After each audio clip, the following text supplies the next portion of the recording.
Chapter 1891. Everyone floated up into the air.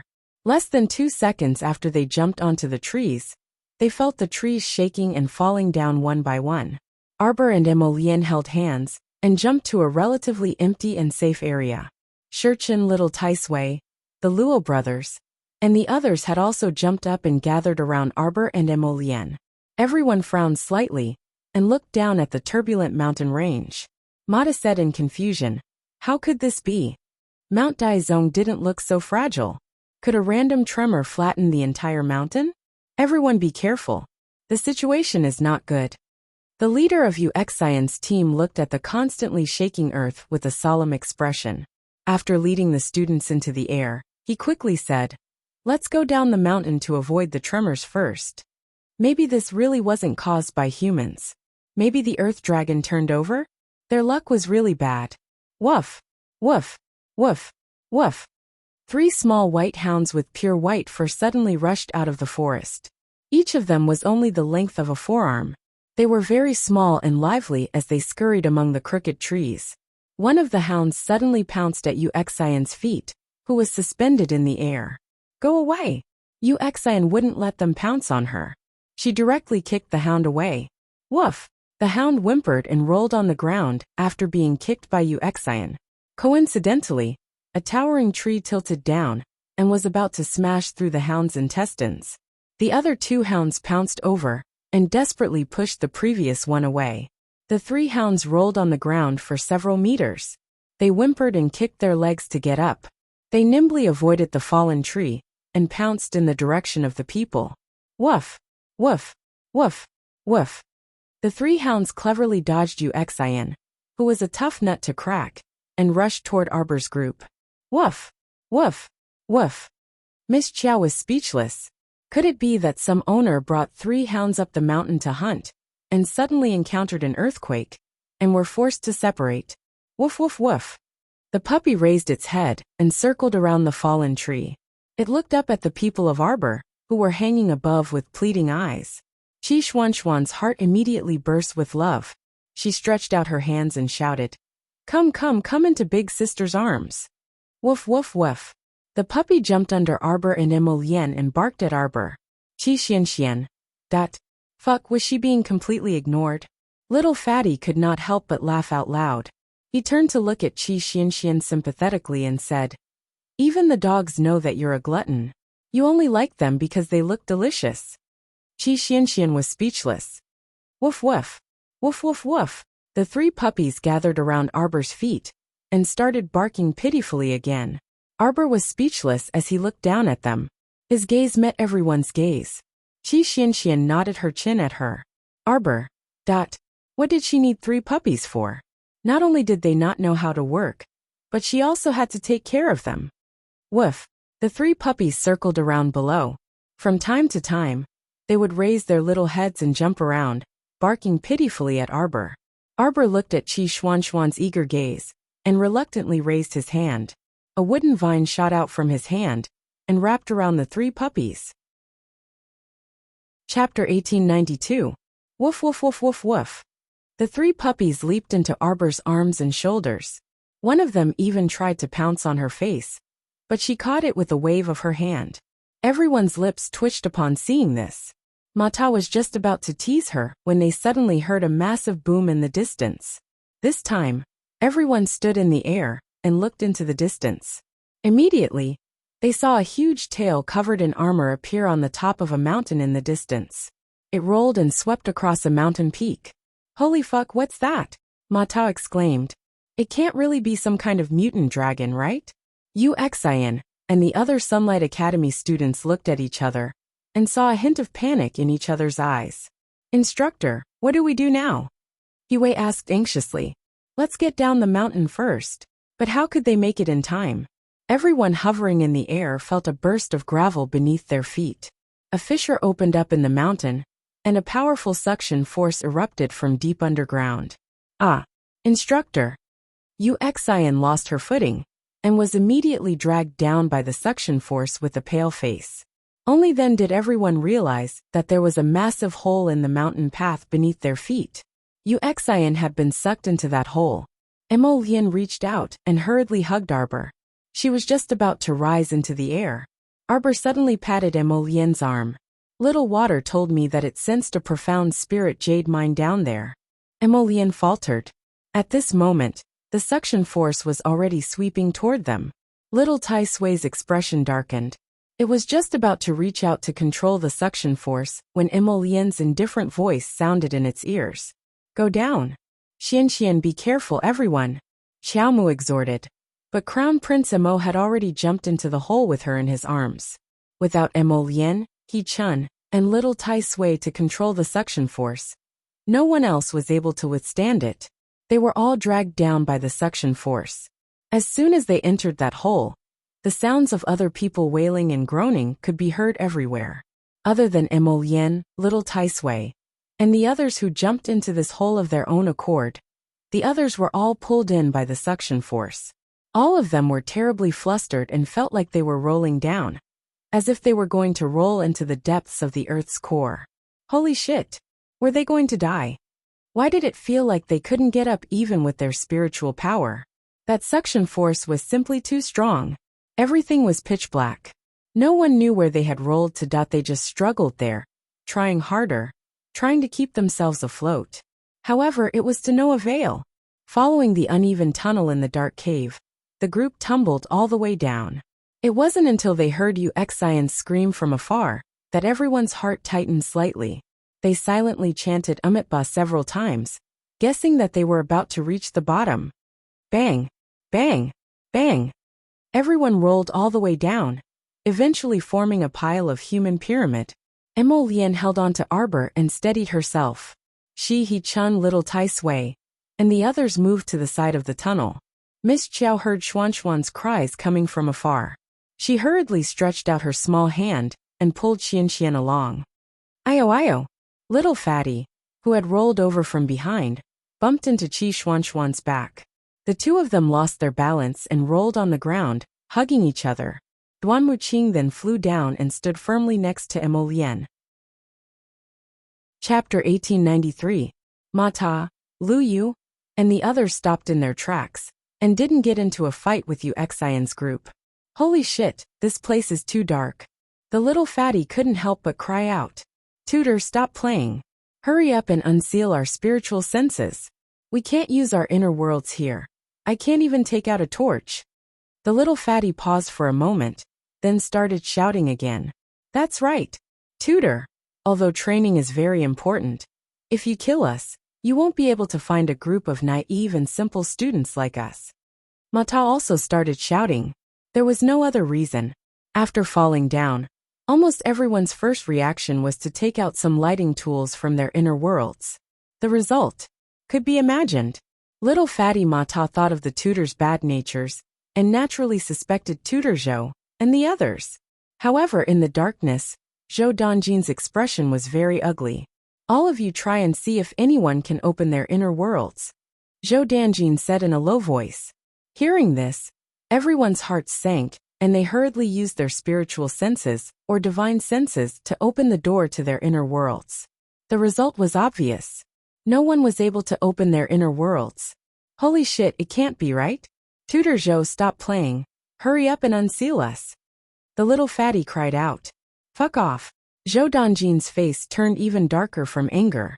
He wasn't an idiot. He clearly knew that the current situation was disadvantageous to his side.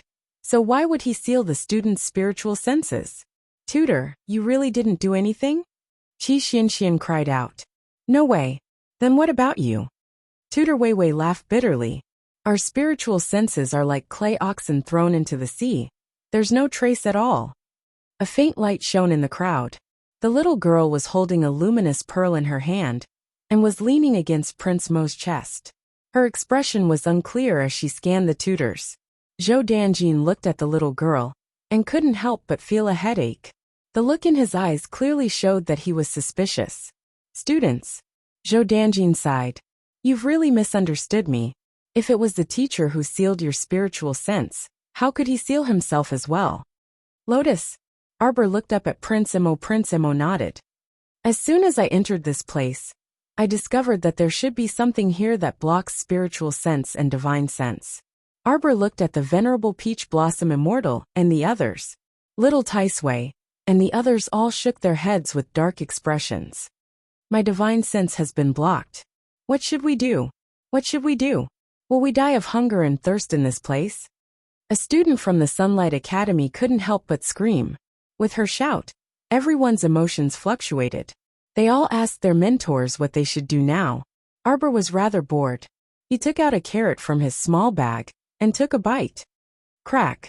Everyone's eyes focused on the carrot in her hand. Arbor looked at them in shock. Continue the discussion. Don't mind me. She was just having lunch, and it was almost time for dinner. Woof, woof, woof. The three little white hounds lying on her head and shoulders barked twice.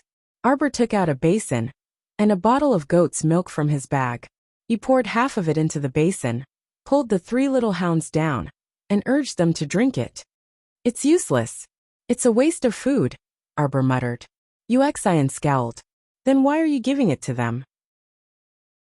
Chapter 1894. He knew it was a waste, yet he continued to waste it. This was unforgivable. In such an environment, no one knew when they would be able to get out. Everyone's inner worlds could not be opened. Food was naturally very important. Yet Xiaomu, this damn lass, actually casually poured out so much goat's milk to feed three useless puppies? Wuxia was not the only one complaining in her heart. Most of the people from the Sunlight Academy were also very angry. They all looked at Arbor strangely. Crunch! The crispy carrots from Paradise Planet were delicious and could replenish one's energy. It was refreshing and relieving one's boredom. Jojo, Qi Xianxian the foodie could not stand it. She looked at Arbor anxiously. Arbor hurriedly took out 2 carrots from his bag and gave them to Xianxian. The two of them ignored everything else and went to the side to eat. Jojo, how long will our food last? Qi Xianxian could not bear hunger. She had to confirm one thing. She would not run out of food in the next few days. If she ran out of food, she would endure it and hide these 2 carrots first.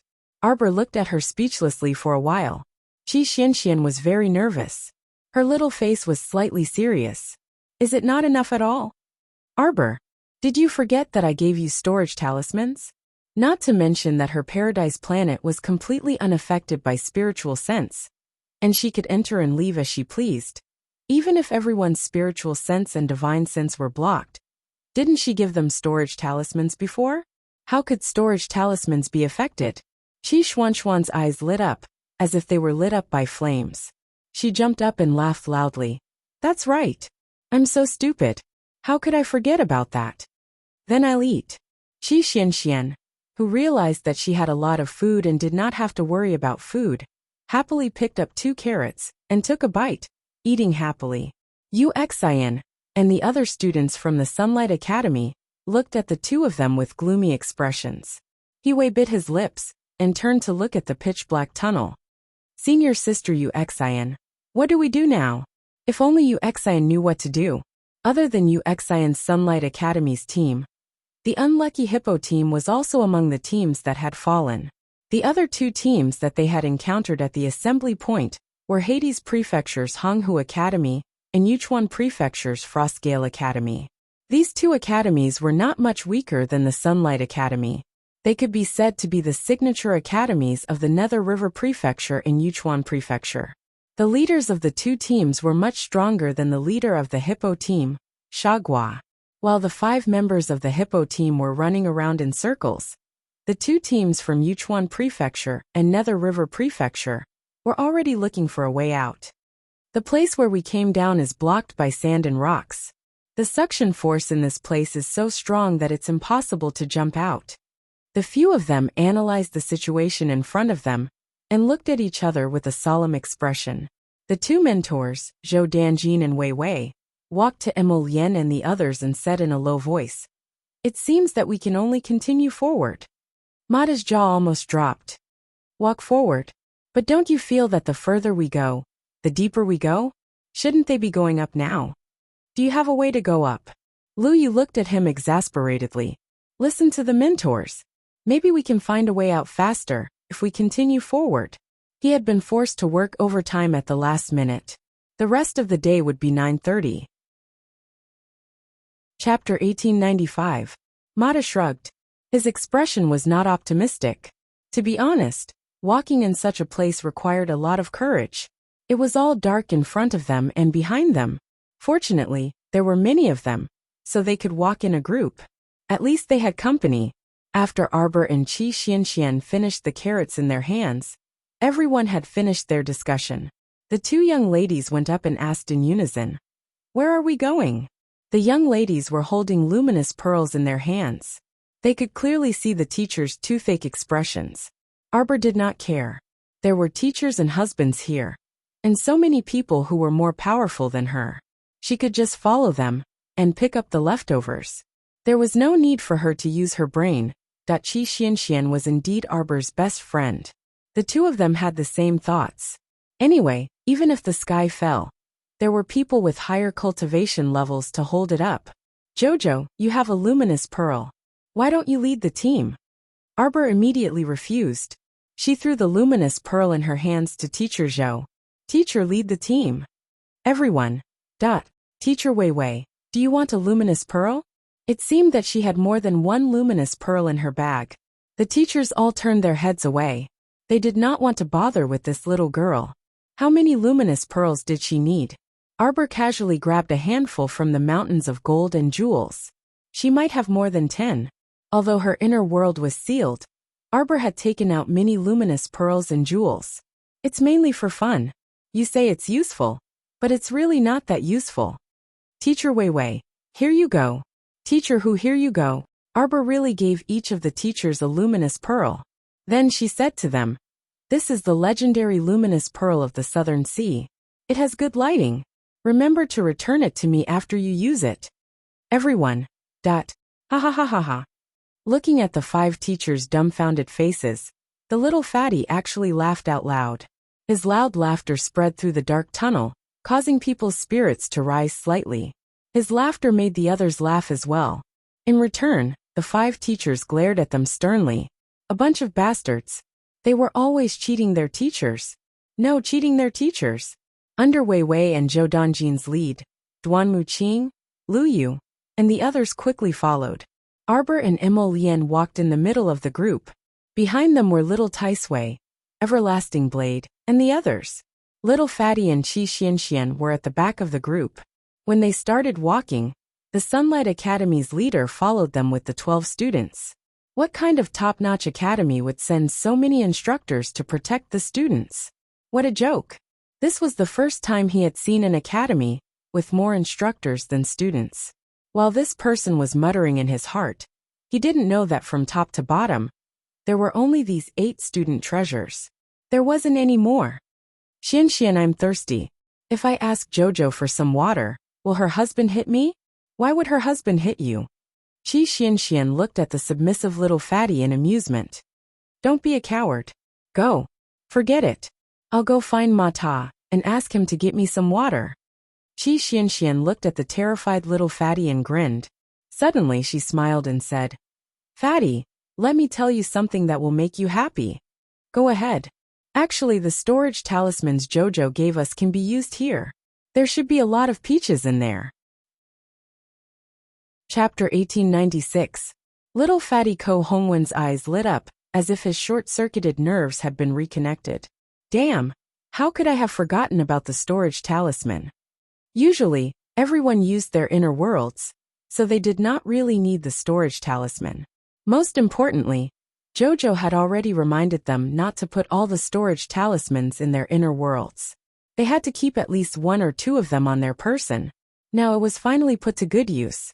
The little fatty happily took out the storage talisman from his waist pocket, and happily took out 2 peaches.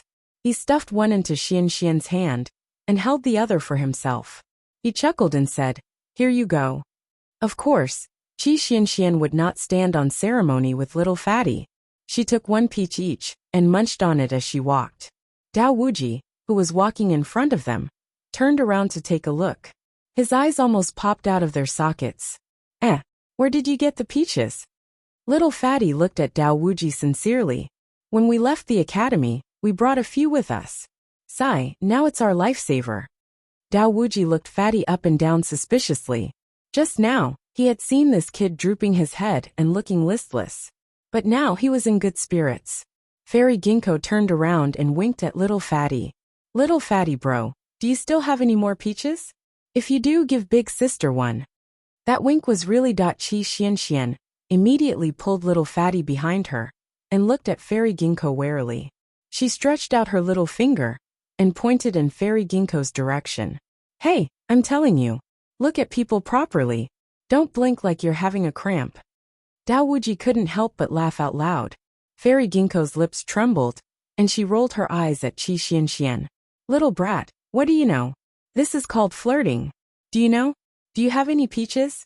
Big sister is thirsty too. Really, it felt like she was playing the lute to a cow. She actually said that her eyes were having a cramp. You're the one having a cramp. Your whole family has a cramp.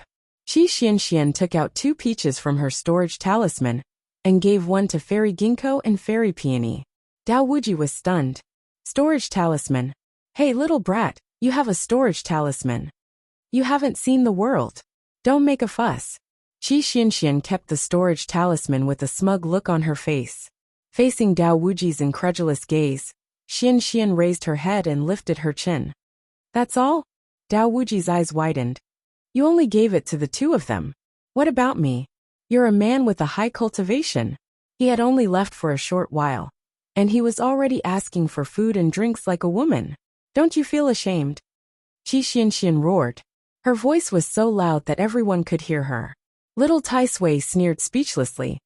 Dao Wuji, you're really disliked wherever you go. Attention everyone. Instructor Zhou, who was right in front of them, suddenly stopped in his tracks. Everyone in the dark tunnel also stopped in their tracks. For a moment, most of their nerves tensed up. It's a steep slope below.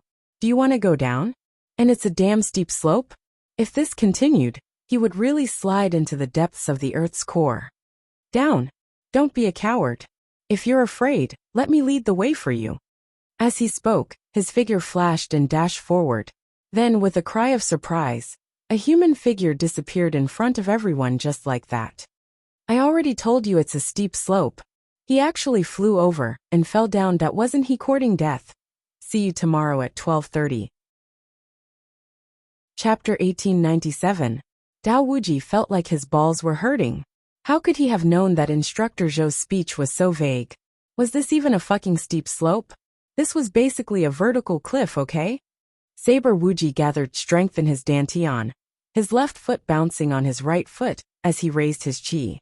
He thought that he would be able to fly into the sky, but to his surprise, he fell deeper into the ground at an even faster speed. Wah! Wah wah wah! A series of shouts came from behind him, accompanied by the rustling sound of people tumbling down. Everyone was rolling deeper into the ground at a strange speed. Wuxian's expression changed drastically.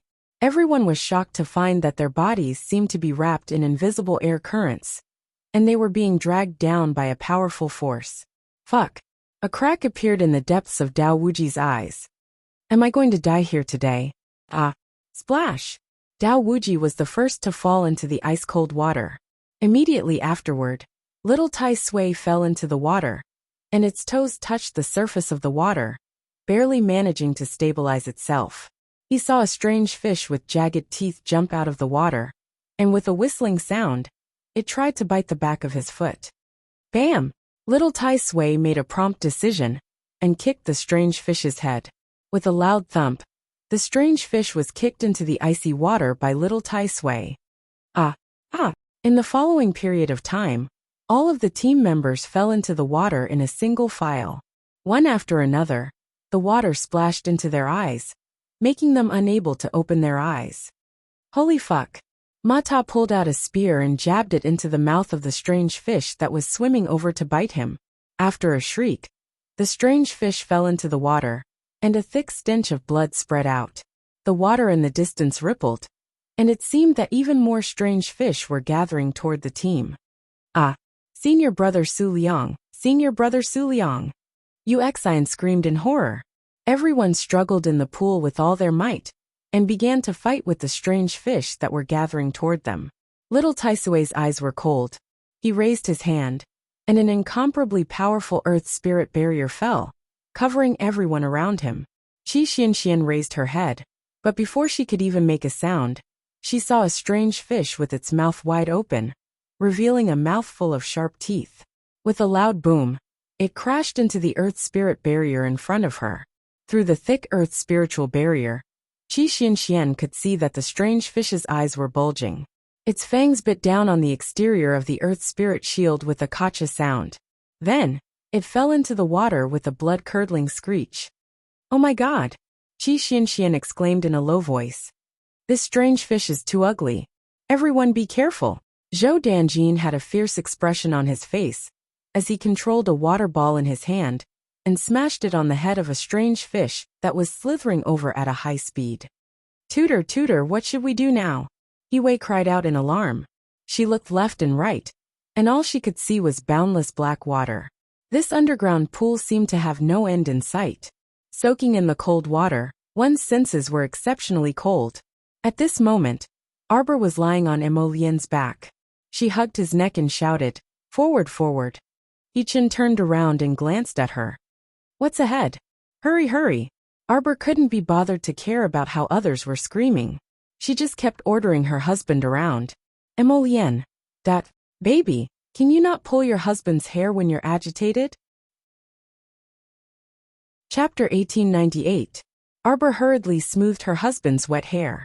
She lowered her head and whispered in his ear. "Little Shui said that the black spirit jade mine is right in front. Let's hurry over." Her little tree was still waiting for the black spirit jade to prolong his life. This was not a joke. "Got it." Emolien nodded helplessly. He carried his wife and quickly moved forward. The venerable peach blossom immortal followed beside them. He also slid forward for a while. He asked curiously in a low voice, "What's in front?" Arbor turned to look at the group of people they had left far behind. She waved at He-chun and said, "Just now, I calculated with my fingers that there's a black spirit jade mine here." The venerable peach blossom immortal's eyes twitched. He looked at her helplessly and said, "Little thing, do you think I'll believe you just because you say that?" "Humph." Arbor turned her head and faced him with the back of her head. Emolien glared at him and said, "Don't talk nonsense. Hurry up." "Where is it?" He-chun was helpless. Under the water.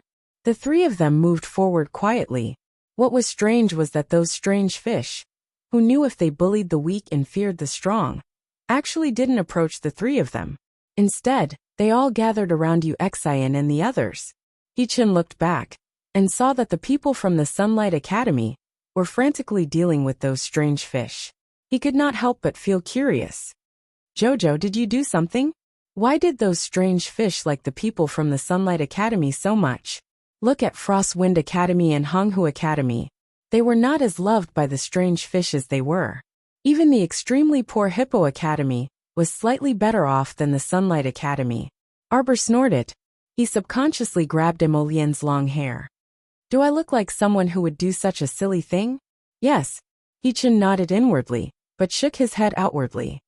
"You don't look like someone like that." What the heck? He did not mean what he said. If he said that he looked like someone, he was sure that the little thing would not even show him the back of her head. Arbor looked back at him expressionlessly and nodded in satisfaction. "That's right. At least you have good taste." Ma Shurchen silently turned to look at Emolien. "Do you know that your wife is so narcissistic?" Emolien. Although the three of them were talking, it did not affect their movements. Paddling to the front of a row of walls, Emolien reached out and touched the cold and protruding relief wall. Her eyes flashed slightly. "It seems that this is an underground mausoleum. Because of the earthquake, they actually slid all the way into the earth mausoleum." He didn't know whose mausoleum it was, but the mausoleum had the entire Dissect Mountain as its mausoleum. Arbor nodded. "Let's see if there's an entrance." The three of them wandered along the relief wall for a while. Arbor's little hand suddenly touched a cold tab. He reached out and pulled it expressionlessly. It didn't budge. "Girl, don't talk nonsense," Ma Shurchen hurriedly said. Unfortunately, it was too late. Because the tab didn't budge, Miss Chow channeled a wave of wood spirit onto the tab and pulled with all her might. Kaji. A huge circular hole suddenly appeared in the wall beside the tab. A strange fish leaped out of it. Ma Shurchen decisively flung it out with a vine whip. Poo-pee-you! One after another, strange fish leaped out of the circular hole in the wall. Without even looking at Arbor and the others, they quickly swam in the direction of Wuxia and the others. Chapter 1899. Miss Chiao, who had done something bad. She silently raised her eyes to look at the speechless expressions of the two men beside her. Cough. Miss Chiao retracted her fair and tender hand, and said seriously to the two of them, I didn't do it on purpose. Emol Yen and He Shurchen looked at each other, and decided to treat Jojo's words as a joke, and laugh it off. After all, the strange fish jumped into the water from the round hole. Arbor stuck her head out to take a look, and then beckoned to the two of them. Go in. She jumped into the round hole. Emol Yen hurriedly followed and pulled her to his side, touching her slightly cold little hand. The red flame flickered in his palm, and he used his fire spiritual energy to wipe away the moisture on the little fellow's legs before drying his clothes. The three of them walked along a path paved with limestone. Not long after, they vaguely saw a ray of light. Arbor held Emol Yen's hand and hurriedly walked in. This place seemed to be a side chamber of an underground palace. Candlelight flickered all around, and there was nothing inside. Arbor communicated mentally with the little water child, and quickly walked forward. After passing through this side chamber of the underground palace, they walked into a stone room carved with countless murals. Arbor stood in the middle of this chamber, and lightly stepped on the ground. Is there a way to dig up this ground quietly? She didn't want to make too much noise and attract Wuxia and the rest. When that time came, although she could still take the black spirit jade mine for herself, she would still have to do something. It would be troublesome. Emol Yen nodded and a cluster of black fire landed on the ground, burning fiercely. The sacred fire that could burn everything was naturally a piece of cake for it to deal with this limestone ground. In just a few seconds, the ground had already sunk in from the heat, revealing a deep pit. Xiaomu stretched out her hand, and the transparent water child circled around her finger. It jumped like a sprite before leaping into the deep pit, and turning into a drop of water that slowly seeped into the depths of the ground. Soon, the little water child's joyful voice filled her conscious. Master Silver, I see it. Mystic Spirit Jade Mine. Very good. Take them all to Paradise Planet. But Master, these profound spirit jade ores are buried underground. If I were to take them all away at once, the entire ground would collapse. Then this half of the underground palace will probably be lost. Arbor nodded. Collect. For the sake of Little Tree's recovery, she was not afraid of any danger. Besides, this underground palace was so big that it would take a while for it to collapse. There was plenty of time for them to escape. Yes, Master. Get ready. The little water baby nodded, and began to collect the black spirit jade mine. His little heart was also very excited. With such a mineral vein below, it should be enough for the small tree to squander and absorb. As time passed, the entire mineral vein was finally absorbed into Paradise Planet by the little water child. Arbor did not have time to take a closer look, and directly dragged the little water baby into Paradise Planet. He then pulled Emol Yen and said to Ching Chen, Let's go. When the three of them came out of the anteroom, they happened to see Teacher Zhou leading the others in. Behind him was a group of battered and exhausted students from the Sunlight Academy. When the two clashed, everyone felt the ground shake and shake. They tried their best to stabilize themselves. What's going on? Zhou Dongjin's expression changed. Let's go. Arbor did not say anything else, and turned to lead the others out. 7:30 p.m. Chapter 1900. It was obviously impossible to go back the way they came. At this moment, the water from the pool outside was surging into the round hole in the relief wall. In the blink of an eye, the cold water covered everyone's feet. Everyone looked outside in a daze. A strange fish with jagged teeth jumped in from the round hole and swam towards them at a high speed. Dao Wuji's eyes widened and he cursed in exasperation. These damn fish are here again. Go, go, go, go, go. Everyone pushed each other and rushed forward. They jostled and staggered through the side hall of the underground palace. They didn't know what was going on in the underground palace. Everyone rushed forward in the corridor, their figures swaying back and forth with the shaking of the underground palace. Their faces were full of solemnity. The craftsmen who built this underground palace were most likely novices, right?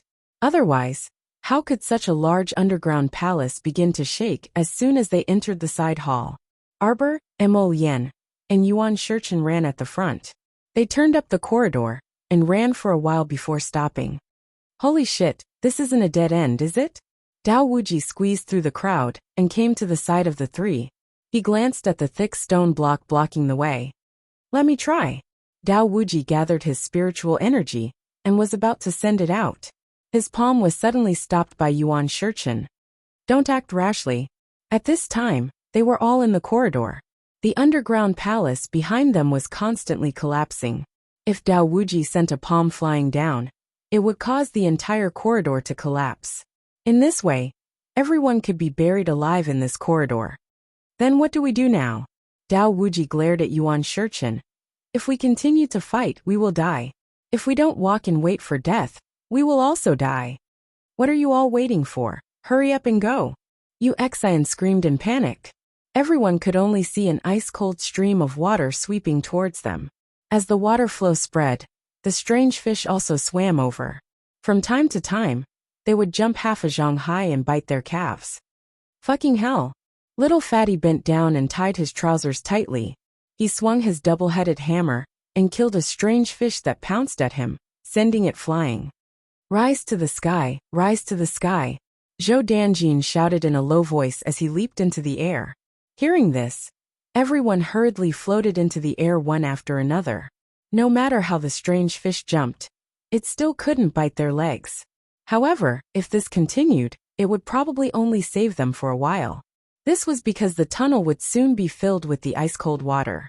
At that time, they would sink into the water, which would greatly affect their movements. Qi Xianxian wielded a purple treasured sword. She drew a sword flower and swept it horizontally, slashing apart 2 or 3 strange fishes that were darting towards her. Her pretty face sank slightly as she said, "Quickly think of a way to leave this tunnel."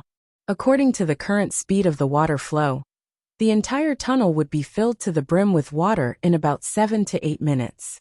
At that time, those strange fishes would be the rulers of the water.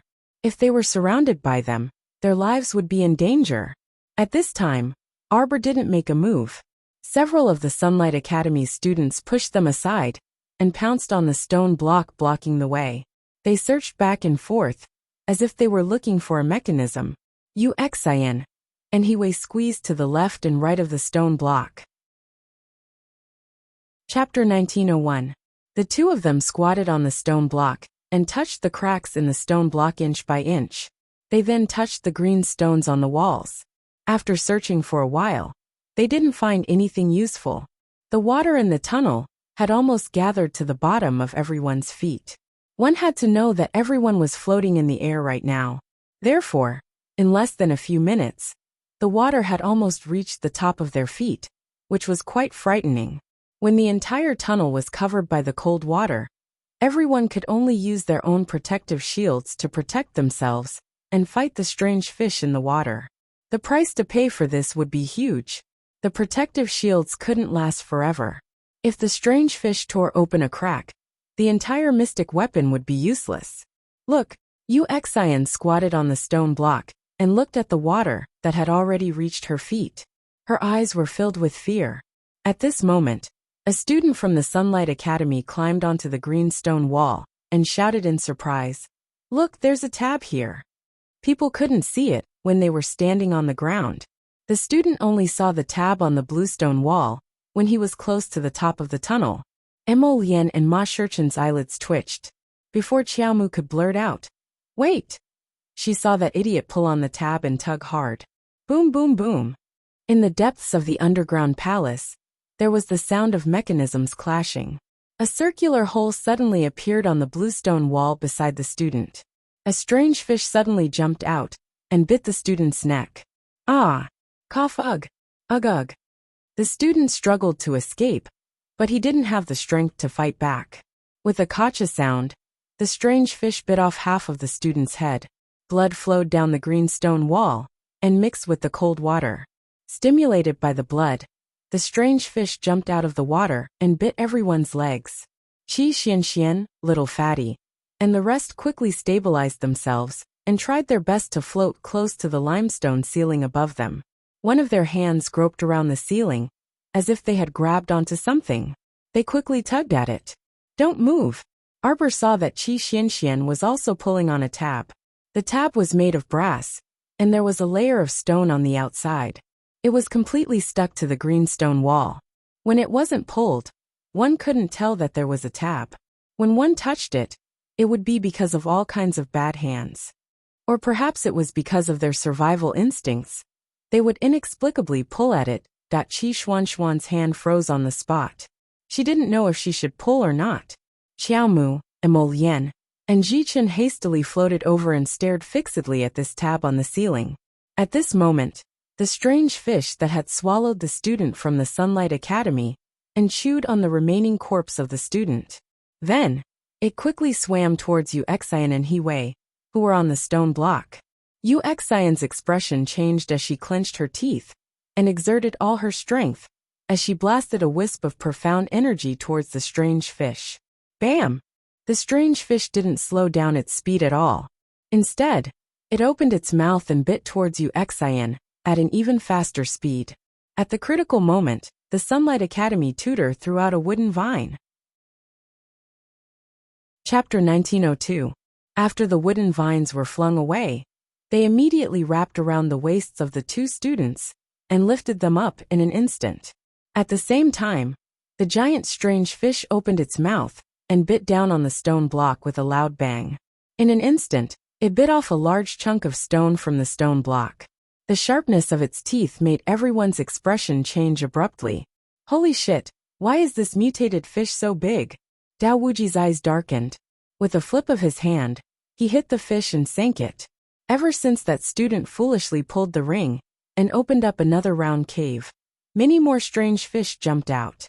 Limitless Blade took the lead and floated over to take a look. It was pitch black inside, without any light at all. It was probably a dead end. What are you all waiting for? Hurry up and enter the cave.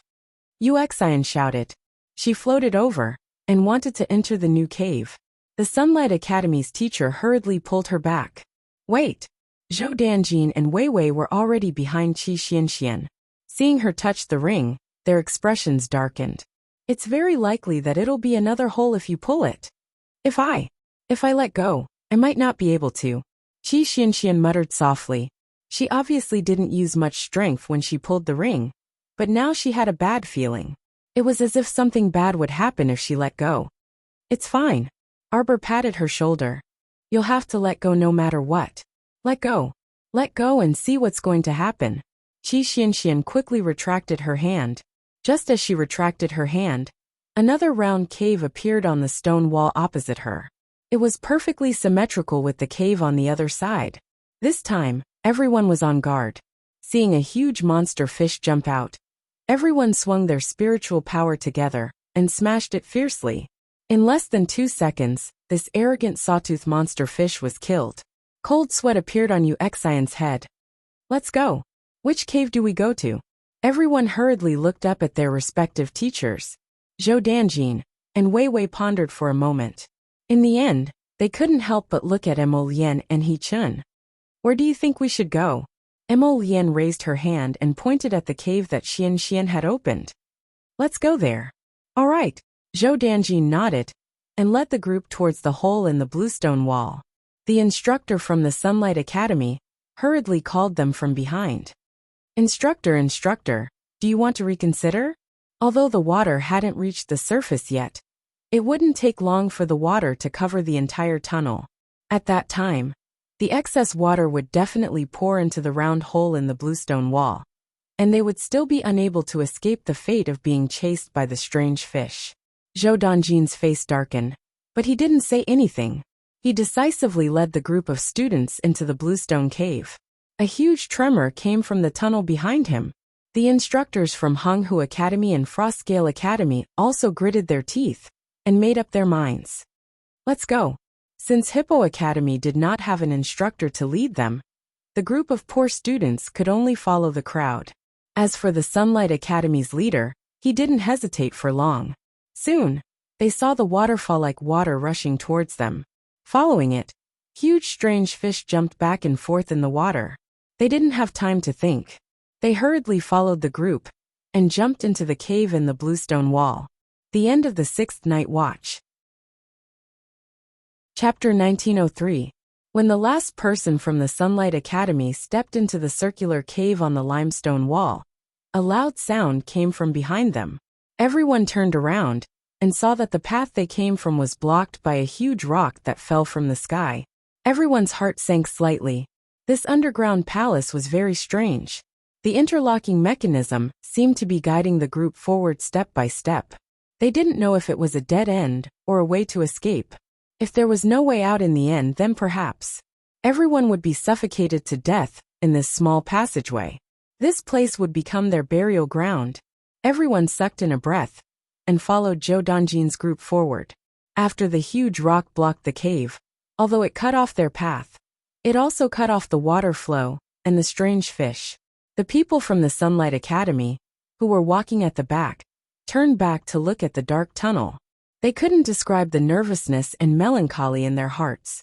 The advantage of those strange fish was that there were many of them, and the combined attack power was enough to make them suffer a lot. Also, the mutated fish that appeared later were at least 3 to 5 times bigger than the original fish. It was even more difficult to deal with them. Mystic energy and spirit energy would dry up if they used too much. No one could hold on for 4 to 6 hours under this kind of siege without feeling tired. Uxin and He Wei followed closely behind the leading instructor, walking forward quickly. Every student's face revealed traces of anxiety. If people walked in the dark for a long time, they would feel a certain amount of psychological pressure. Also, everyone was uncertain about the road ahead. Naturally, the psychological pressure would be even greater. Feng Tong, do you think we can get out of here safely? A student from the Sunlight Academy asked his classmate in a low voice. Because the tunnel was narrow, only one person could pass through at a time.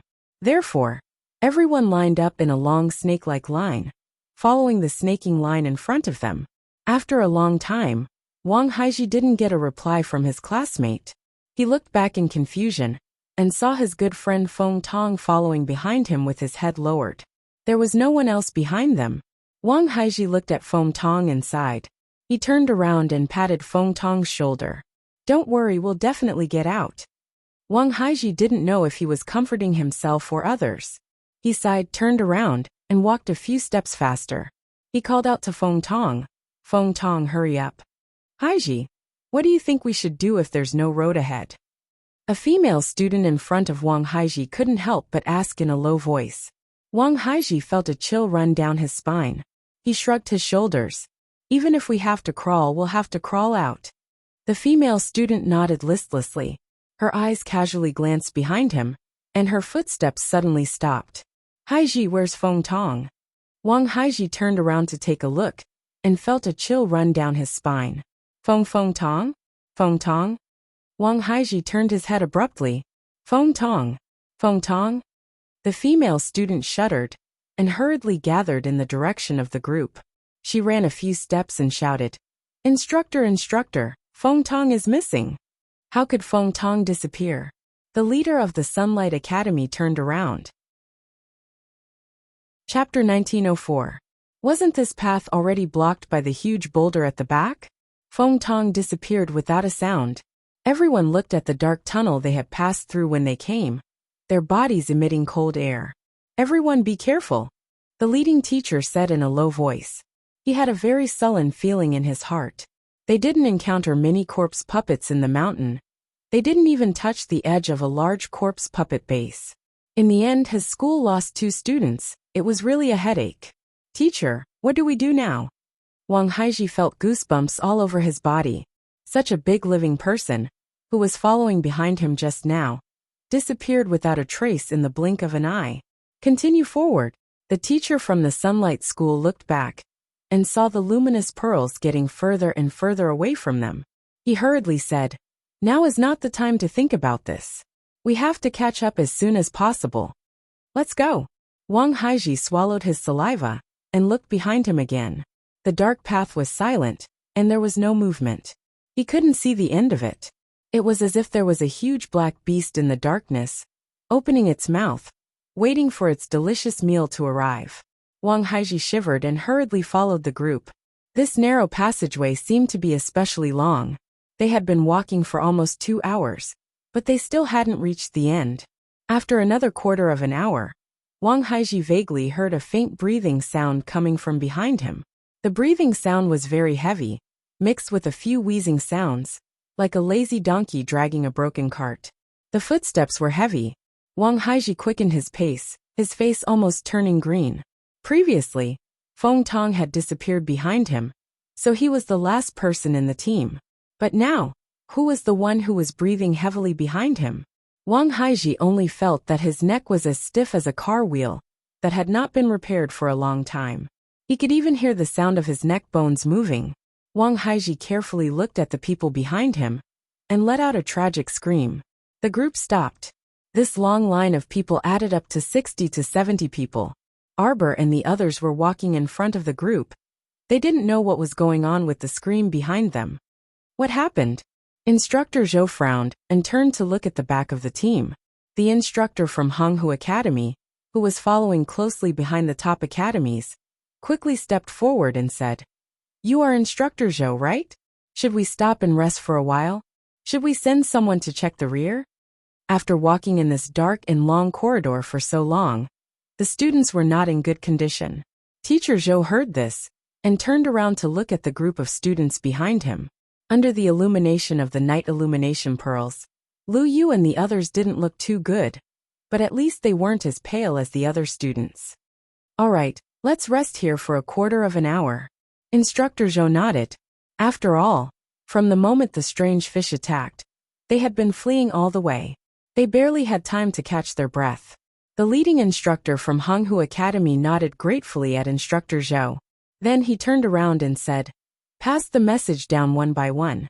Rest here for half a quarter of an hour. Everyone, use this time to recover your strength and mystic energy. Don't let your imagination run wild." Hearing this, everyone nodded their heads one after another. Chapter 1905. As soon as the instructors finished speaking, some of the students immediately collapsed onto the ground, looking both mentally and physically exhausted, panting heavily. It was mainly because they were too mentally exhausted. They had been stretched taut the entire journey. Now that they could rest for a quarter of an hour, it was as if they had extended half of their lives.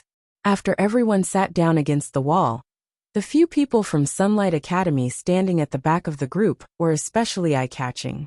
"Everyone sit down and don't move," the Honghu Academy instructor instructed, and walked towards the back of the group. Due to the fact that everyone was leaning against the wall with their legs tucked in, there was some space in the narrow passageway for the instructors of Honghu Academy to pass through. Xiaomu was sitting next to Emolian. It was unknown what she was pondering, but her eyes were half-lidded, and she didn't say a word. At the end of the team, Feng Tong, the student from the Sunlight Academy who had disappeared and then reappeared, strangled his classmate Wang Haiji's neck as if he had gone mad. With dim lights flashing in his eyes, he stared at Wang Haiji coldly and emotionlessly, as if he hated Wang Haiji so much that he wanted to strangle him on the spot. No matter how the other students gathered their strength and bombarded his back, he remained unmoved. Although blood was dripping from the corner of Feng Tong's mouth, and it was obvious that his body was also injured, he was especially strong at this moment. His hands that were strangling Wang Haiji were like two steel pliers firmly fixed there. Wang Haiji's eyes rolled back, and he was gasping for air.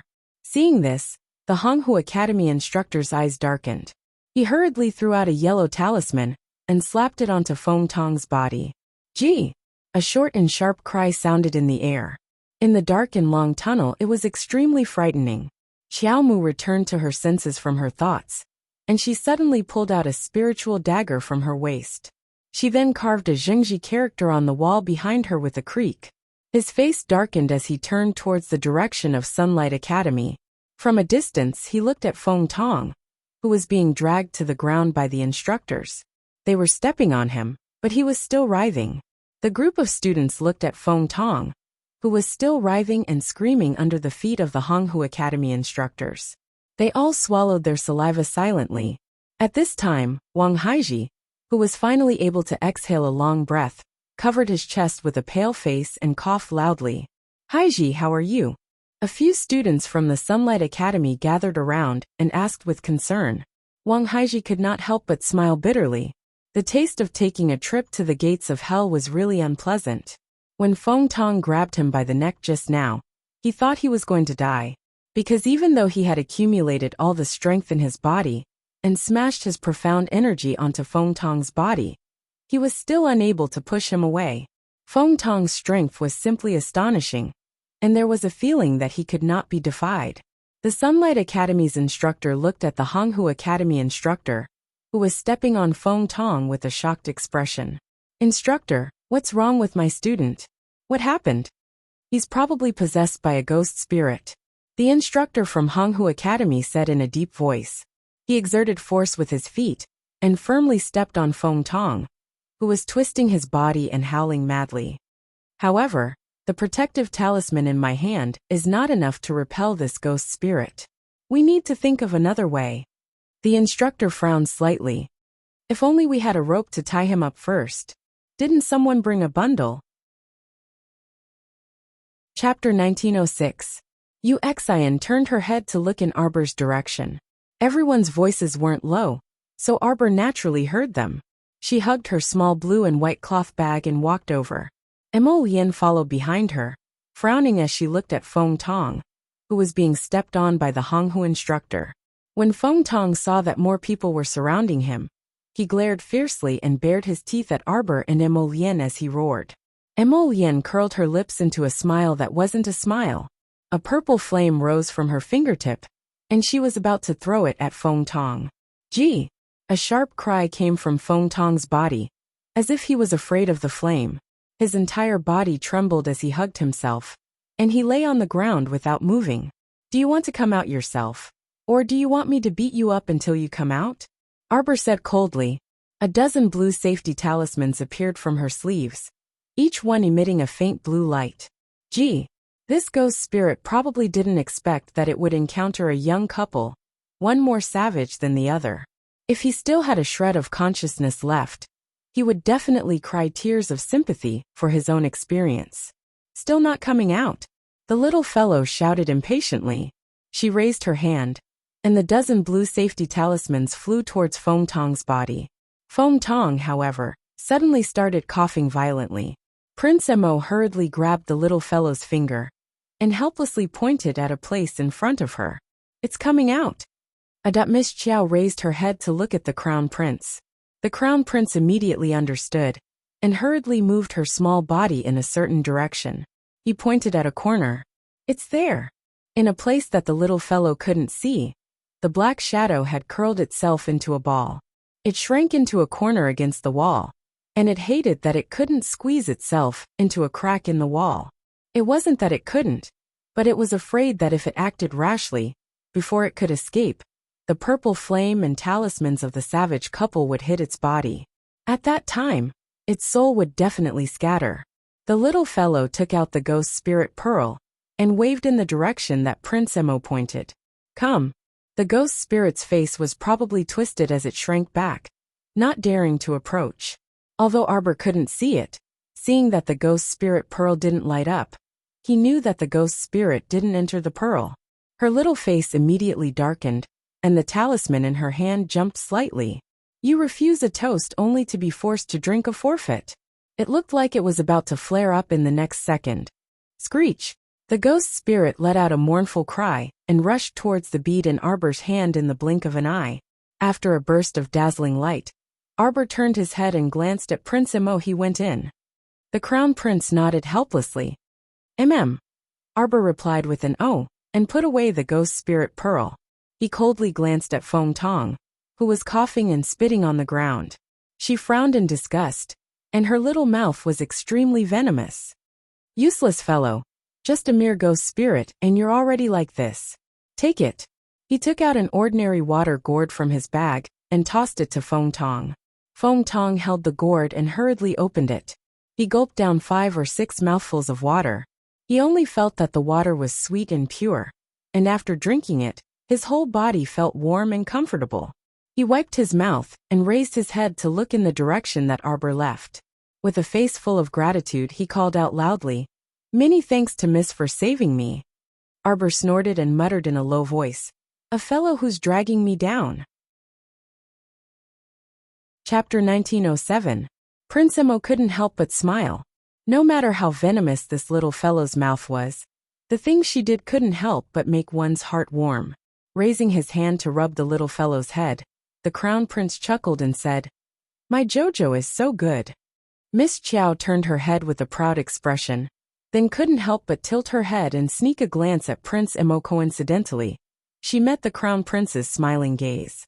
This guy's gaze had been on her from the beginning until now, never moving away.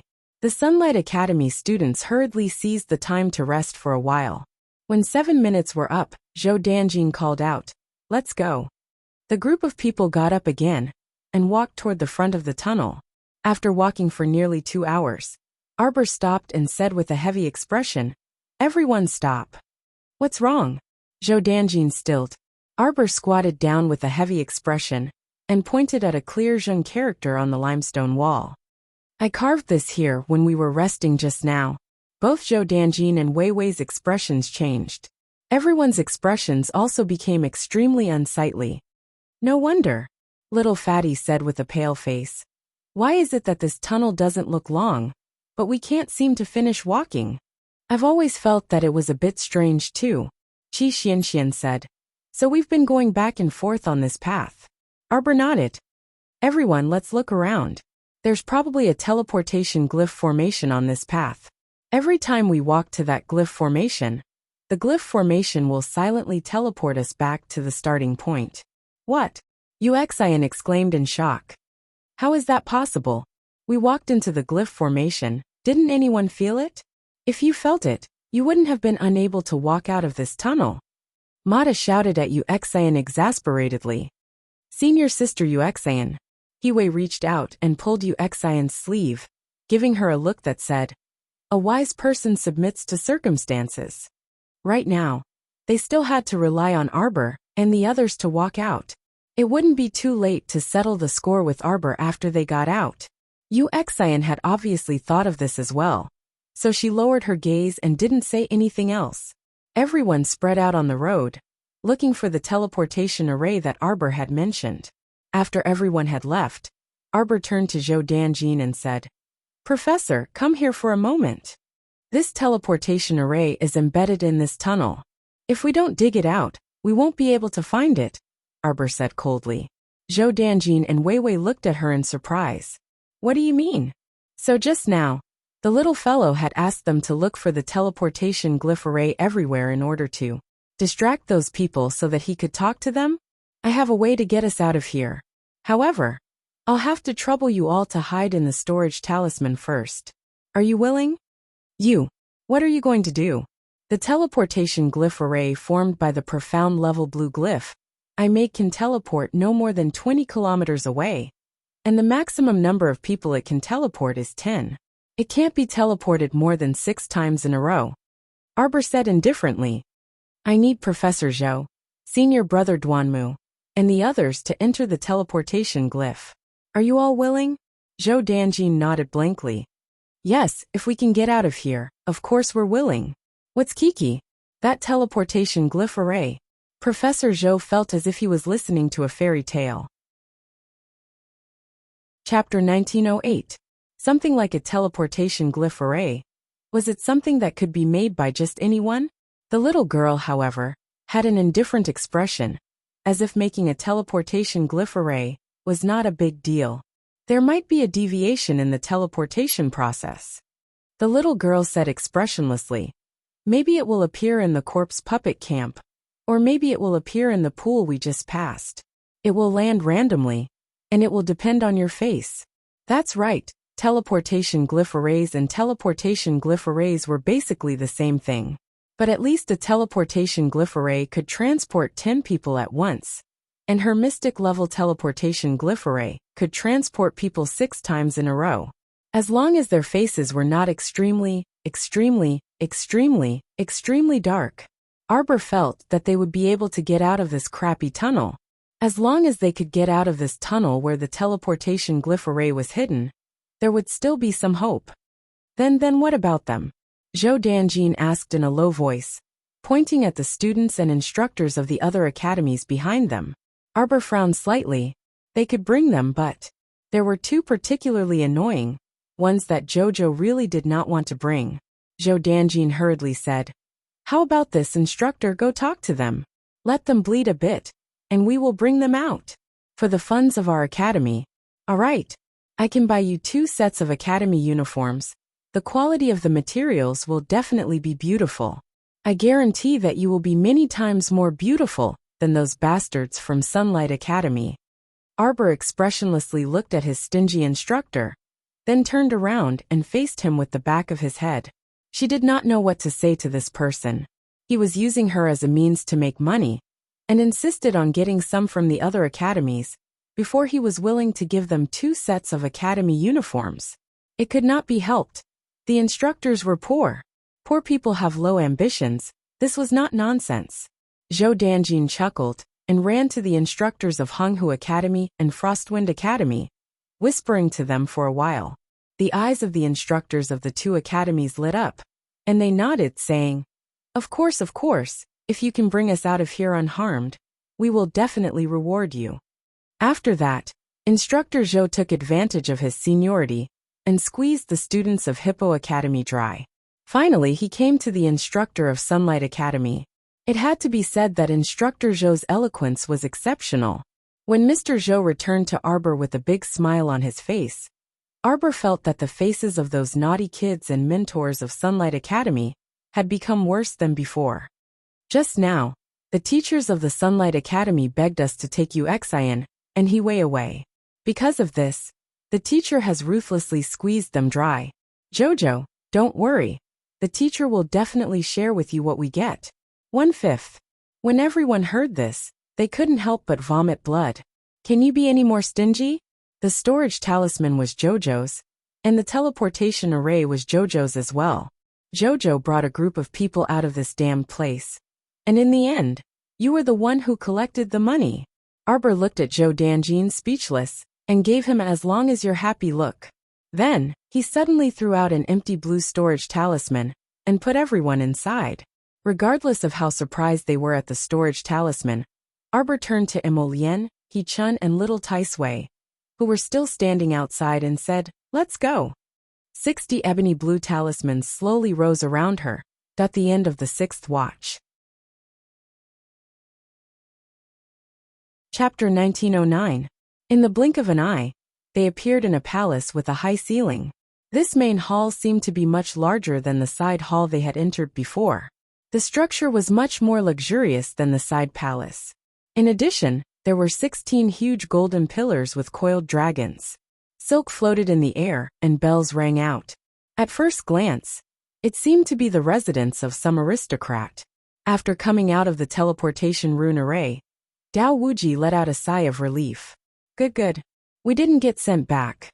If they were sent back to a collapsed place, it would be really depressing. In any case, he had completely left the tunnel where the teleportation rune array was hidden, and he had been successfully teleported in one go. Arbor waved the storage rune, and let Instructor Zhou and the others out. "Look around. This hall looks so luxurious, but it's completely empty inside." The Sunlight Academy's leading instructor muttered softly, and his gaze seemed to shift back and forth between Xiaomu's body. Other than some golden pillars, there was really nothing else in the hall. After the instructor's careless reminder, everyone from the Sunlight Academy looked at Arbor and the others strangely. Seeing this, Zhou Danjin's face darkened and he scolded angrily. "You don't know what's good for you. What do you mean? Did they empty the hall before they let you out?" Yu Xian snorted. "With such a big storage rune, it's not impossible to move some things." Xiaomu coldly swept a glance at Yu Xian, her gaze as sharp as a blade, causing Yu Xian to inexplicably shudder. Arbor said coldly, "There's nothing in the palace. Even if I emptied it, what can you do? Wuxian was rendered speechless. Arbor's words weren't pleasant to hear, but he was right. Even if she emptied the palace, what could they do? Fight? Could they win? Turn hostile? Now that they had yet to leave this unknown underground palace, if something were to happen after they fell out, there would be no one to help them. Hiwei coughed lightly and tugged at Wuxian, whose expression was unsightly. He then turned to look at Arbor with a smile and said, Miss Qiao, this is all a misunderstanding. I hope you won't be angry. Oh right, I see that you have quite a few storage talismans on you. Hey, are you willing to sell it? Sell my ass. Zhou Danjin waved her hand angrily. She took a few steps forward and took out a bag from her waist. Okay. Pay the money. You can continue after you pay. The leader of the Sunlight College stared at Zhou Danjin with a dark face. He reluctantly took out a spirit coin card from his waist and threw it to Zhou Danjin. The guy surnamed Zhou was quite angry. They were in the same team, but the cost of the teleportation rune arrays of the Sunlight Academy was 5 times higher than that of the Honghu Academy and the Hippo Academy. Zhou Danjin rolled his eyes and snorted. Alright, let's look around and see if there's a way out. Wait. Hiwei almost couldn't maintain the kind smile that he pretended to have. Miss Qiao, I wonder if my suggestion just now. In your dreams. He even gave them storage talismans. Did he really think that his face was as big as the sun? Arbor turned and pulled Emolien to the side. Hiwei's expression became extremely ugly. Chapter 1910. She was so angry that she almost broke her teeth from clenching them. Hiwei's expression was extremely malicious as he coldly watched Xiao Mu and Emolien's departing figures. And he subconsciously clenched his fists. Despicable brat. She didn't know what was good for her. He was willing to pay for it, and she dared to say that it was a dream? Despicable. Zhou Danjin was also in a bad mood. Originally, since they were all from the 6 Prefectures Academy, he acted as a mediator and brought the Sunlight Academy people along. But he didn't expect that the Sunlight Academy people, from the teachers to the students, were all troublemakers. The Sunlight Academy teachers even dared to slander their students and say that they took the treasures in the hall. A man who is never content is like a snake trying to swallow an elephant. Without Xiao Mu to bring them out of the tunnel, how could they still be alive to fight for the treasures? Zhou Danjin regretted it. If he knew that this group of people would be so troublesome, he would have charged them 100 times the price. Soon, everyone gathered in the center of the hall. The Honghu Academy teacher said, I took a look. There are a total of 4 tunnels around the hall, and we don't know where each tunnel leads to. I think the best way is for our 4 academies to go through the 4 tunnels. Teacher Weiwei pondered for a moment and said, if we can't get through, we'll turn back and gather in the hall. Everyone looked at each other. The Honghu Academy teacher shook his head. If we split up, our strength will be dispersed too. If that's the case, we'll be in trouble if we encounter any danger. Teacher Weiwei glanced at him indifferently. Oh, then teacher, do you think it's better for everyone to go through the same tunnel? That's right. The Sunlight Academy teacher quickly nodded. Let's go together. Teacher Wei glanced at them noncommittally. Let's go. Zhou Danjin led his students to a tunnel on the left. The Sunlight Academy teacher was still yelling behind them. Hey, don't you want to think about it carefully? Zhou Danjin and the others ignored him and walked into the tunnel. The Sunlight Academy teacher's face was dark. Wuxian suggested, why don't we go by ourselves? There's no need to look at the faces of those people from top academies. What kind of top-notch academy is this? They're turning their backs on us just like that. A student said angrily. Feng Tong frowned. Can everyone stop complaining for now? They're being polite by bringing us along. If they don't bring us along, we can't say anything. After all, they were not related to each other, and no one had the obligation to protect the people of the Sunlight Academy. Feng Tong's words immediately attracted the angry glares of a few Sunlight Academy students. Hiwei scolded him. You're such a traitor. You only know how to put in a good word for others. Wang Haiji glanced at Hiwei. Miss Qiao saved us just now. You shut up. Hiwei shrieked. That's just a small matter for her. If she hadn't been so hesitant, She would have brought us along to use the teleportation rune array. Su Liang's face darkened as he scolded. Are you done yet? Who do you think you are? Why don't you think about what happened between you and those two girls from the top academies? You still have the face to ask others to do this and that? He Wei was furious. Chapter 1911. Su Liang sneered as he looked at the two of them and said, In your dreams. Looking at Su Liang's merciless eyes, He Wei's heart was filled with anger and grievance. She pouted and shouted, Senior brother Su Liang, we are your junior sisters. Humph. Su Liang didn't want to talk to them anymore. Along the way, he had had enough of the stupidity and ignorance of these two women. They really thought that the sun was shining on them. It was ridiculous. Why should other people give them face? Just look at those two stupid women. Are they qualified? Let's go. The entire Sunlight Academy was divided into two teams.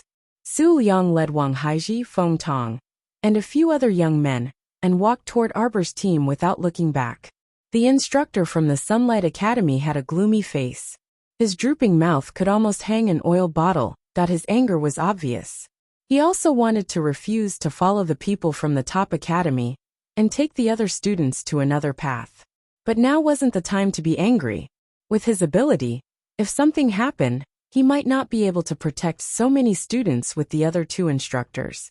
If the students were injured or killed, he wouldn't be able to bear the consequences. On top of that, he himself also coveted the transfer talisman matrix on Xiaomu. Following Arbor would definitely bring him a lot of benefits. Even if they encountered a place they couldn't get out of, they could just use the teleportation array and get out of there, right? But the price was too fucking expensive. As his mind raced, the Sunlight Academy's instructor signaled his two colleagues with his eyes and quickly chased after Xiaomu's group with the rest of the students. As soon as they stepped into the spacious path, they saw Instructor Zhou from the top academy quickly retreating with a group of people. The instructor from the Sunlight Academy was about to mock them when he saw a bunch of black things following behind them. His expression changed drastically. What's wrong with you guys? Why did you attract all the ghosts? The instructor from the Sunlight Academy wanted to curse. This bunch of bastards, he had told them to consider carefully and choose a path to take. In the end, they didn't listen to him and randomly chose a path, luring out a swarm of ghost spirits. At this time, Zhou Danjin, Wei Wei, and the other instructors all had a gloomy face. They tried their best to protect the students and retreated to the hall. They were too lazy to care about that idiot from the Sunlight Academy. Feng Tong couldn't help but say, Instructor Chao Yen, you've misunderstood. It's not the path we took that has ghosts. You'll know when you turn around. The Sunlight Academy's teacher's expression changed slightly. Together with the other students, they all looked back and saw dark shadows emerging from the 4 tunnels. It turned out that it wasn't just one tunnel that was filled with ghost spirits, but all 4 of them. From the moment they entered, the ghost spirits had been gathering. It was just that they had coincidentally gathered and exploded at the same time. Chao Yan's expression changed a few times, and he quickly said, Quick, quick! Who has a protective talisman? Quickly take it out and give it to everyone. Although he said you all, Chao Dan's eyes were fixated on Xiao Mu from beginning to end. Although he didn't know that Arbor was a great talisman master, it was an undeniable fact that Arbor had many talismans. Xiao Mu could not help but be amused by this matter-of-fact attitude. She expressionlessly glanced at Instructor Chao Yen before lowering her eyes and sneering. Huh. Chapter 1912. They were truly a group of people who were naive to the extreme. Why did they think that Arbor had the obligation to provide them with the safety talisman for free? Zhou Danjin couldn't help but rage. Scram! This place is filled with ghost spirits. Didn't you say that you would organize everyone to fight against the ghost spirits? Why are you staring at our Xiqiao? Qi Xinxin glanced at Chao Dan unhappily. She did not like the way he looked at Xiqiao. Where did that feeling of determination come from? Did Jojo owe their school something? Prince Emo glanced at Chao Dan and the others with a half-smile. He didn't say anything and just pulled Arbor to the back of the crowd.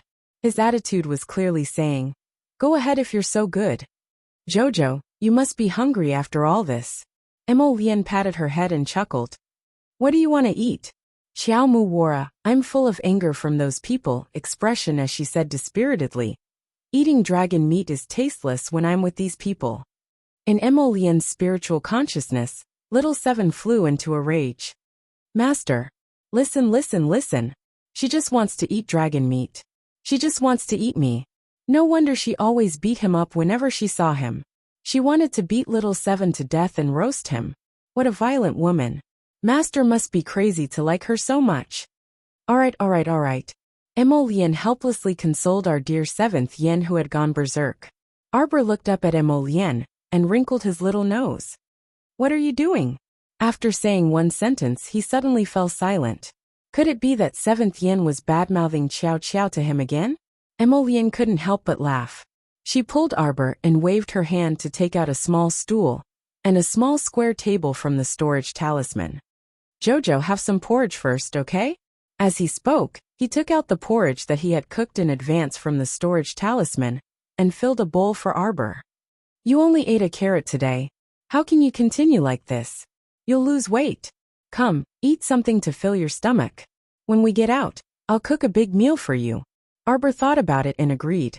He sat down, picked up the small bowl, and ate the porridge with a spoon. Occasionally, he would eat some side dishes. Seeing that she was eating, Emolian couldn't help but smile and wave her hand. She took out a stool from the storage talisman and looked at her. If you don't eat, how can you have the energy to fight, right? Right. Arbor nodded in agreement. He reached for a snack and took 2 bites. He didn't even look up as he ate happily. She didn't even need to raise her head to know that Chao Dan, Yu Xian, and the others from the Sunlight Academy were staring at her like poisonous arrows. The venerable Peach Blossom Immortal appeared beside them in a flash. I'm hungry too. Get lost. Emolian waved her hand. As an immortal supremacy, this guy couldn't possibly be hungry. Even if he had to drink wind and eat dirt for half a year, he couldn't possibly be hungry. The venerable Peach Blossom Immortal couldn't be bothered with Emolian. He asked Jojo for a fully equipped storage talisman. Beaming, he took the bowl and chopsticks and scooped the porridge himself.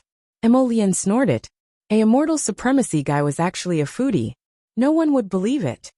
Lian, why aren't you eating? Arbor scooped another bowl of porridge. It's quite good.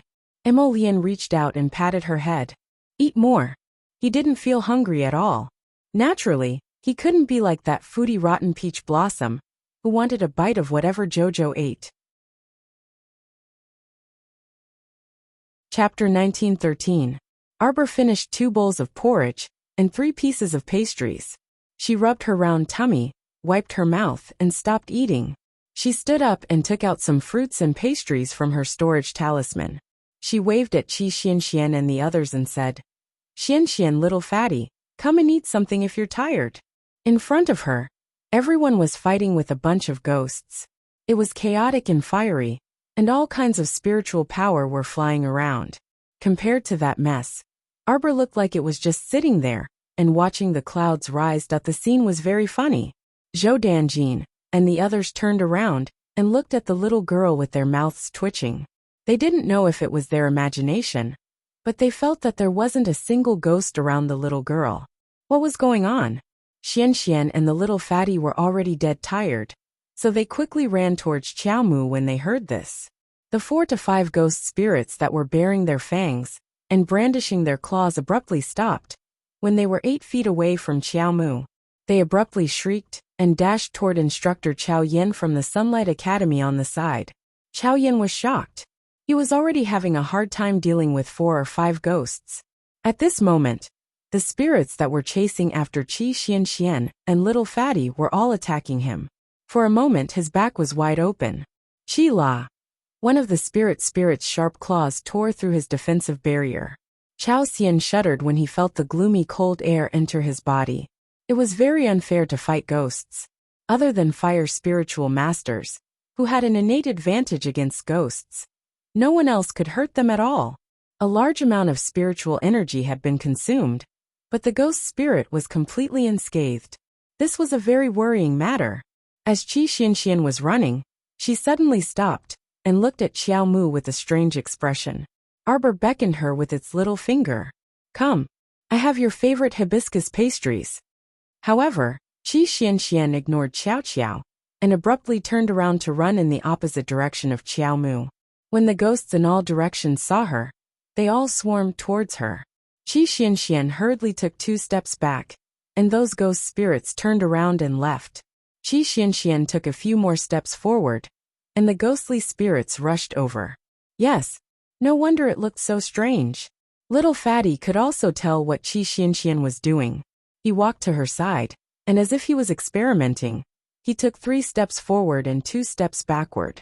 Then, the two of them looked at each other with strange expressions before turning to look at Miss Qiao, who had a confused look on her face. What are you two doing? It felt like they were crazy. Duanmu, senior brother Lu Yu, stop fighting. We're almost at Jojo. Qi Xianxian shouted at the top of her lungs. Duanmu Qing turned around to glance at them. With a leap, he broke free from the encirclement of ghosts and arrived beside Arbor. Then, he slightly raised his slender eyebrows and looked at Arbor with some surprise. Arbor saw that Lu Yu and the others were looking at her strangely. She wrinkled her nose and asked expressionlessly, "What are you looking at?" "Jojo, did you not notice?" "What did I notice?" Arbor could not help but want to throw her little hand. But on the surface, she still had a serious expression. "What's the matter?" Qi Xianxian pursed her lips. She turned around and shouted at Arbor, "Jojo, pay attention. Look at me, look at me." Qi Xianxian ran forward a few steps. She was 8 feet away. Chapter 1914. As the swarm of ghosts surrounded her, she hurriedly took 2 steps back. Then she turned to look at Arbor. Qi Xianxian blinked at her and asked, "Jojo, can you tell?" Emma Lien wanted to laugh, but when she noticed the little fellow's dazed expression, she could not help but burst out laughing. The venerable Peach Blossom Immortal ate the side dishes slowly and raised his chopsticks. "Don't waste your energy. It's not like you don't know that this little fellow can't see any ghosts at all. So your ridiculous experiment, sorry. This little fellow can't see it at all. Can't you see her dazed expression? She doesn't know what's going on at all." Qi Xianxian was speechless. She had run here and there to show Jojo her experiment, but it was like playing the lute to a cow. She quickly ran to Arbor's side and stopped messing around. She took a piece of hibiscus pastry and ate it. Arbor looked at her curiously and asked, "What did you want me to see just now? Ghost spirits?" Jojo, who couldn't see ghosts, was also very distressed. Why couldn't she see the things that everyone else could see with their spiritual senses? It's fine if you can't see them. They're not beautiful things anyway. They're all ugly and ugly. It's good that you can't see them, Ma Shurchin said. Prince Emo nodded in agreement, which was rare. "Jojo, you can't sense any ghosts' aura at all, right?" Arbor nodded vigorously. He also found it very strange. "Xianxian did an experiment just now," Ko Hongwen said. The little fatty Ko Hongwen said, "Every time she runs out, when she is 8 feet away from you, the ghost spirits will swarm towards her. And when she returns to your side, those ghost spirits will leave on their own. So Jojo, your body is very strange. Is this the legendary ghost spirit dispersing body?" Mata rubbed his chin thoughtfully. "Ah, there's such a strange body in this world." Qi Xianxian was confused. "Of course not. Don't listen to Mata's nonsense." Little Fatty rolled his eyes at Mata and said, "I've only heard of innate spiritual water body and innate pure elemental body. I've never heard of ghost spirit dispersal body like he said." Qi Xianxian glared at Mata and nodded. "Okay, don't think too much. This is a good thing." Lu Yu smiled and said, "As long as we stand next to Jojo, the spirits will automatically fade away. Isn't that good?" As they spoke, Zhou Danjin Wei Wei and the other mentors also ran over while panting. They grabbed the cups on the table and gulped down some water. "There are too many ghost spirits. If we continue to fight like this, we will definitely exhaust our spiritual energy. Teacher, please take a rest first," Qi Xianxian hurriedly said. "I'm afraid that more and more ghosts will gather." The 5 mentors sat down, and Zhou Danjin looked up at Arbor. "Is there a way to teleport again?" "It's possible, but I'm not sure about the teleportation location. If we return to the starting point, then all our efforts will be in vain." Arbor said expressionlessly. Zhou Danjin clenched his teeth. If this continues, it won't work. The moment everyone's spiritual energy is exhausted, it will be our burial ground. Zhou Danjin turned his head and looked at Instructor Wei Wei, who was tugging at his sleeve. Why are you tugging at me? Wei Wei passed him a piece of pastry and ate it himself. There was no expression on his face. I'm talking about serious matters. Zhou Danjin chewed on the pastry and said angrily. Stupid. Wei Wei glanced at him and was worried about his intelligence. Chapter 1915. This old fellow has been sitting here for half a day. Did he not notice anything unusual? Instructor Wei Wei's disdainful gaze swept over Zhou Danjin. He even signaled Instructor Hu, who was sitting beside him, to raise Instructor Zhou's intelligence. Instructor Hu didn't know whether to laugh or cry. He shook his head and said, Instructor Zhou, didn't you notice that we've been sitting here for half a day, and not a single ghost dared to come over? Instructor Zhou was stunned, then nodded in realization. That's right. What's going on? Instructor Zhou quickly asked Instructor Hu. Instructor Hu, we've been sitting here for a long time. Why haven't any ghosts followed us?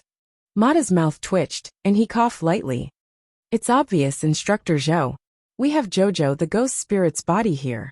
None of the ghosts dare to come over. Ghost spirit's body? What kind of strange body was this? Instructor Zhou looked at Wei Wei in confusion. Wei Wei looked up at the sky, not bothering to say anything to this idiot colleague of his. A student casually tricked him, and he believed it. Look at me, look at me.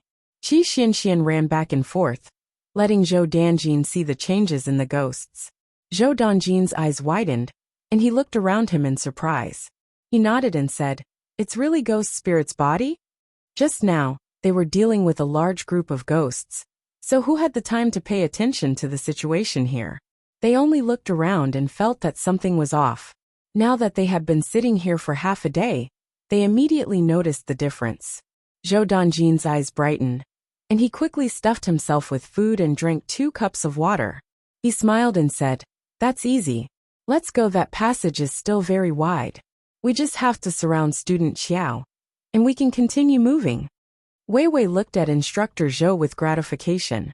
It wasn't easy. His intelligence finally came online. Seeing that everyone was full, Arbor took the rest of the food and water.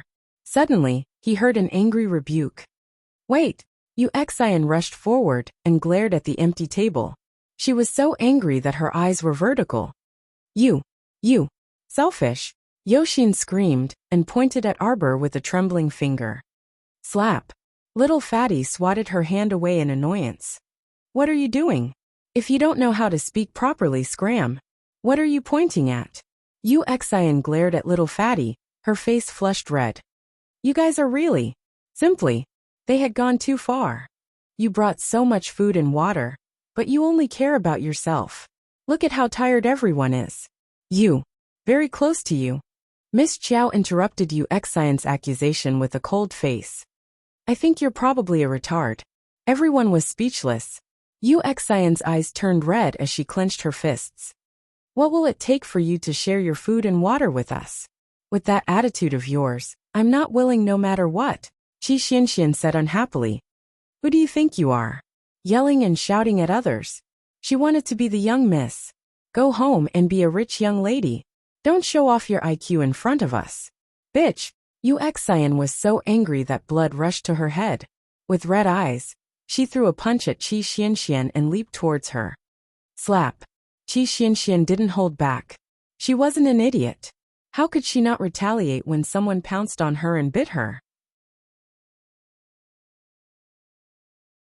Chapter 1916. A huge slap landed on Yu Xian's face. Yu Xian fell to the ground. How could the exhausted Yu Xian be a match for Qi Xianxian, who was full of energy? She would be asking for trouble if she went up to fight with Xianxian. Yu Xian struggled to get up from the ground and shouted at the group of brothers and sisters behind her. Why aren't you attacking her together? Take this bitch down. She had suffered a huge loss and naturally wouldn't let it go. Qi Xianxian, on the other hand, was very nimble. She evaded her with a tricky move and reached out to grab her left wrist. Yu Xian screamed in pain. Qi Xianxian kicked the back of Yu Xian's knee, causing her to fall flat on her face. You overestimate yourself. Qi Xianxian clapped her hands and stepped on Yu Xian's back. If you spout any more nonsense, I'll kill you. Teacher. Senior brother Su Liang. Lady, stop it. Teacher Chao Dan from the Sunlight Academy frowned and reprimanded her. If something were to happen to Yu Xian, it would be a disaster. At the same time, a few strong male students from the Sunlight Academy also pounced towards Qi Xianxian. Arbor waved his sleeve impatiently, and a few body-securing talismans floated out. They whooshed past the crowd and split open on Yu Xian and a few other Sunlight Academy students. Yu Xian was instantly rooted to the spot, unable to move an inch. She lay on the ground and felt that this position was extremely humiliating. The feeling of her body being frozen made her furious. Shut up. After Arbor threw the body-securing talismans, he didn't look at Yu Xian and the rest. When he turned around, Emolian had already kept the tables and chairs beside her. Let's go. Emolian smiled and rubbed the little fellow's head. Xiaomu nodded, her small expressionless face carrying a murderous aura. She coldly glanced at Yu Xian before wordlessly following Emolian to leave. Yu Xian. Instructor Chao Dan couldn't help but panic. Yu Xian was Dean Yu's precious child. If anything happened to her, how could a mere instructor like him bear Dean Yu's wrath? Stop right there. Stand. Boom. A cluster of flames suddenly exploded in front of Chao Dan, causing him to immediately shut his mouth and stop yelling. The moment Prince Mo's cold gaze landed on Chao Dan, the old man was so scared that he took a few steps back. Even after Arbor's group left, Chao Dan didn't dare to make a sound. He just looked in the direction of their disappearing figures and muttered to himself, I just want to ask that lady to remove the body-securing talisman on my student. No one paid attention to Chao Dan's mutterings. Most of them were frightened by Prince Mo's cold gaze before he left, and shut their mouths tightly. Haiji, run! Su Liang suddenly jumped up. He didn't even have time to explain. His figure flashed in the direction Arbor's group had left in. A large group of ghosts whistled and gathered. Chao Dan's expression froze at first, then turned to joy and shock. Quickly carry Yu Xian and the rest and chase after them. He remembered that when he was talking to Arbor's group just now, there were no ghosts attacking them at all. What did this mean? Perhaps that damned girl had some talisman on her that could effectively ward off ghosts. Chapter 1917. The group from Arbor and the 5 instructors from the top academies advanced at an extremely fast pace. Su Liang, Chao Dan, and the others ran with all their might. After running for about 15 minutes, they still hadn't seen the people from the top academies. With a large group of ghosts chasing after them, no one dared to relax. They could only run forward with their heads covered. Even when they heard the screams of 1 or 2 students, they could only bear the pain and abandon them at a time like this. After running for another 15 minutes, they vaguely saw the people from the top academies. Su Liang, Wang Haiji, and the others hurried over without a word. Once they got close to the top academies, Su Liang and the others abruptly realized that the ghostly wails and howls had lessened by a lot. Even their wildly thumping hearts calmed down a lot. Su Liang and Wang Haiji, who was behind him, exhaled deeply at the same time. They suddenly felt like they had survived a disaster. Chao Dan and the people from Honghu Academy and Hippo Academy also caught up. Lagging behind were the miserable students carrying Yu Xian and the others. After one of the 2 students carrying Yu Xian was torn apart by the ghosts, the other was so scared that he pissed his pants and ran away, abandoning Yu Xian. If it weren't for one of the instructors from Sunlight Academy, who made a prompt decision to grab Yu Xian and leap away, Yu Xian would most likely have become a delicious meal for the ghosts. When the last few people caught up, a large group of ghosts had gathered in the passageway. They bared their fangs and brandished their claws at everyone for a while, then resentfully turned and left. Chao Dan stared in shock in the direction the ghosts left. His brows furrowed, and he abruptly turned back and chased after the ghosts. When the ghosts were enraged and turned to chase after him, He quickly shrank back beside the people from the top academies. So it wasn't an illusion. The stoic-faced little girl from the top academies really did have a Dharma treasure that could effectively avoid ghosts. When Chao Dan understood this, his face instantly turned ashen with anger. However, due to Crown Prince Mo's cold and severe gaze just now, Chao Dan didn't dare to speak too much, let alone complain. He could only follow along with them in silence, his heart heavy and oppressed. When the passageway turned a corner, everyone felt that they were going downhill. Zhou Dan looked back at Arbor worriedly. "Classmate Xiao, we didn't take the same path, did we?" He was about to go crazy from all the traps in the underground palace. It had probably been more than half a day since they entered the underground palace. But now, he felt as if there was no hope in sight. Arbor shook his head, and a trace of surprise appeared in his eyes. He frowned and lowered his head slightly, as if he was thinking about something. The further down she went, the more she felt an indescribable emotion roaring at her. It was so irritating that she couldn't help but frown. What kind of strange emotion was this? Xiaomu lowered her eyes and followed Instructor Zhou, and the others step by step down the slope. Soon, a rusty old iron door appeared in front of her. Arbor's expression changed greatly. He couldn't help but raise his hand, his body trembling slightly. Her obvious change in mood immediately alerted Emolien, He Jiechen, Little Fatty Chi Xianxian and the others. "What is it?" "Qiao Qiao." Everyone asked at the same time. Emolien quickly reached out and pulled her into her arms. When she touched her forehead, it was covered in cold sweat. Emolien panicked. She quickly hugged her and asked in a low voice, "Jojo, what happened?" Arbor looked up, her eyes filled with fear. Chapter 1918. Bam! Arbor kicked the door. The black, rusty iron door fell to the ground with a loud crash. Clang! Chapter 1919. A loud sound reverberated through the tunnel for a long time. Chao Dan's expression changed drastically. Arbor struggled to leave.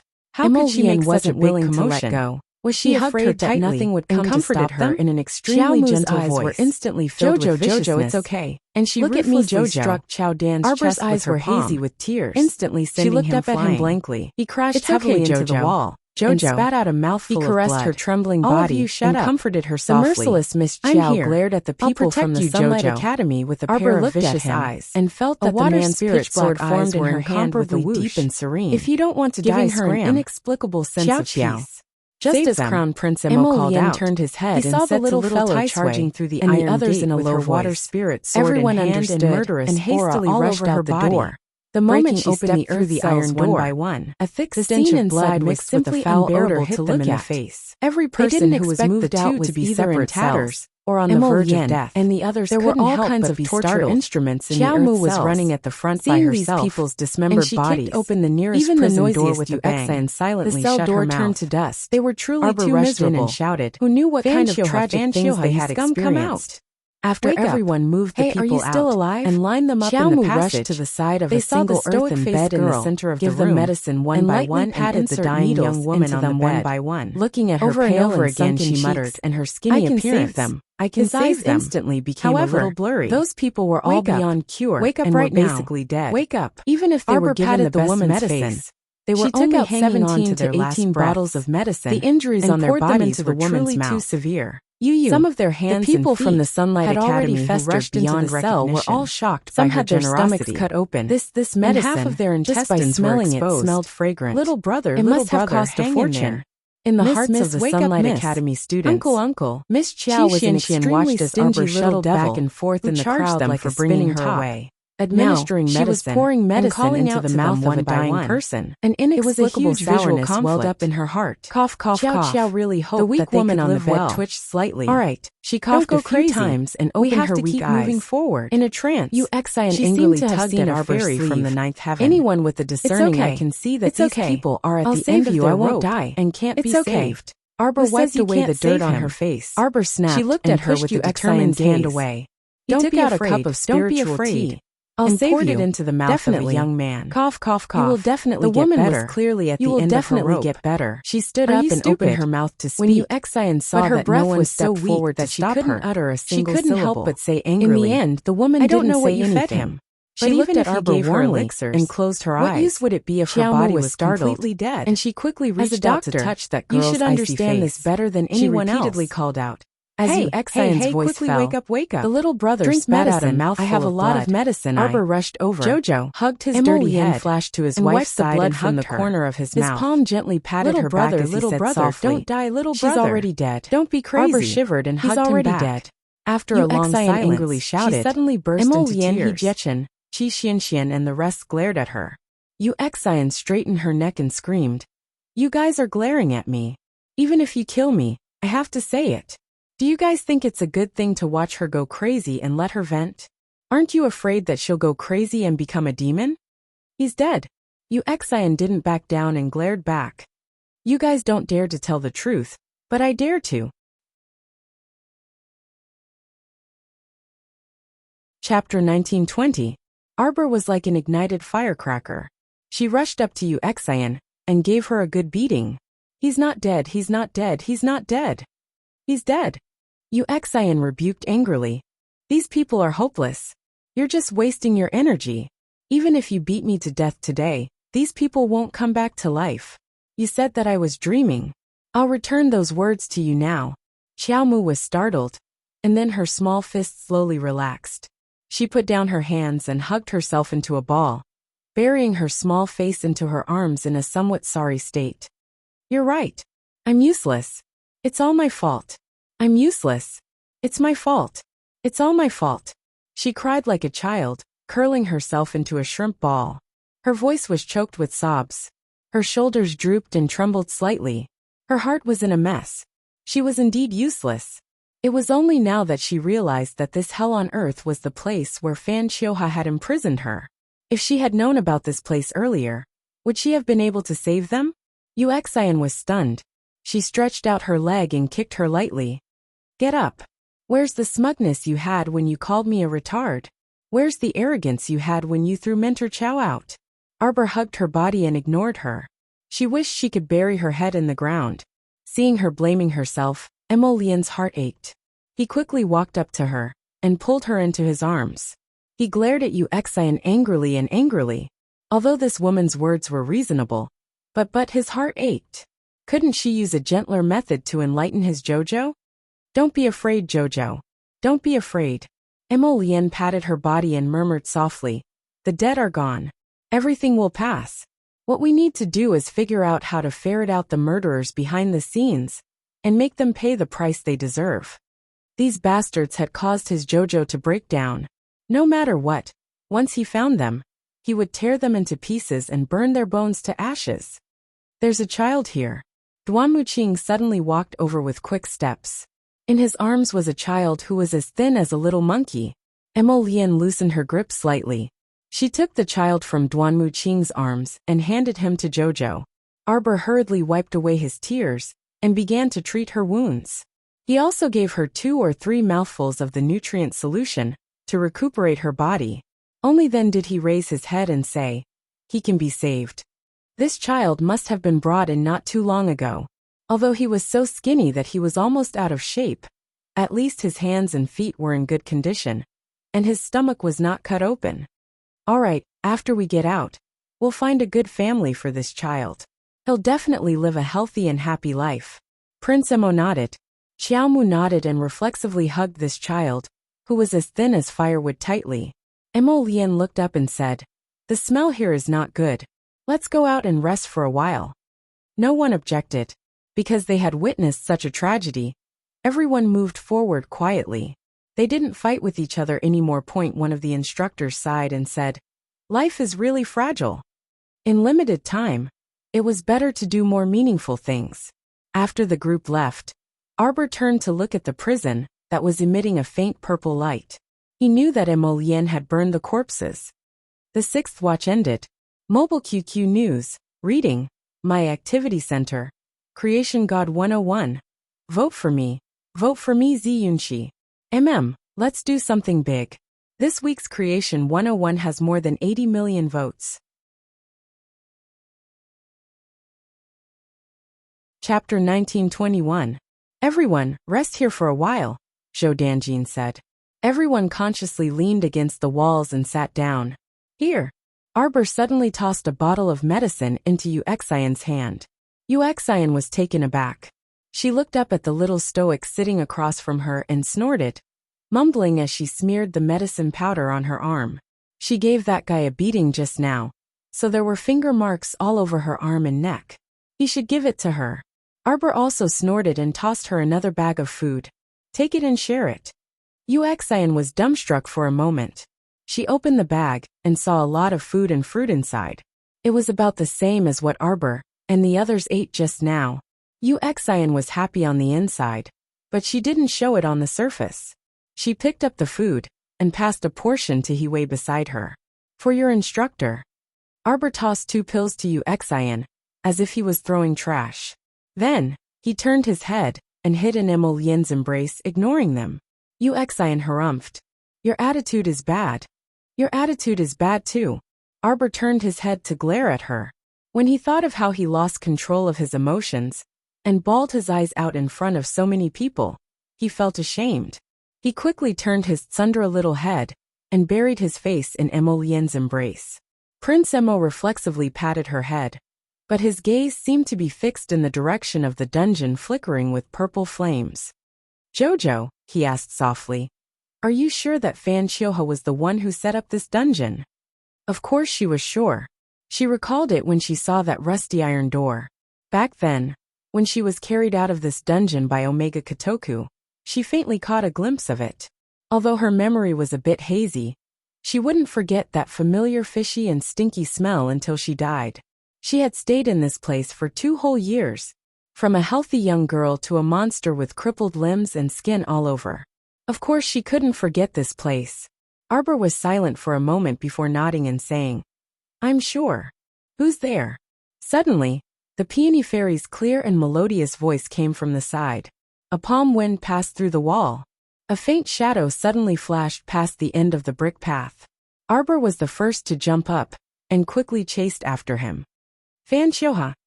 Everyone immediately forgot about eating and drinking.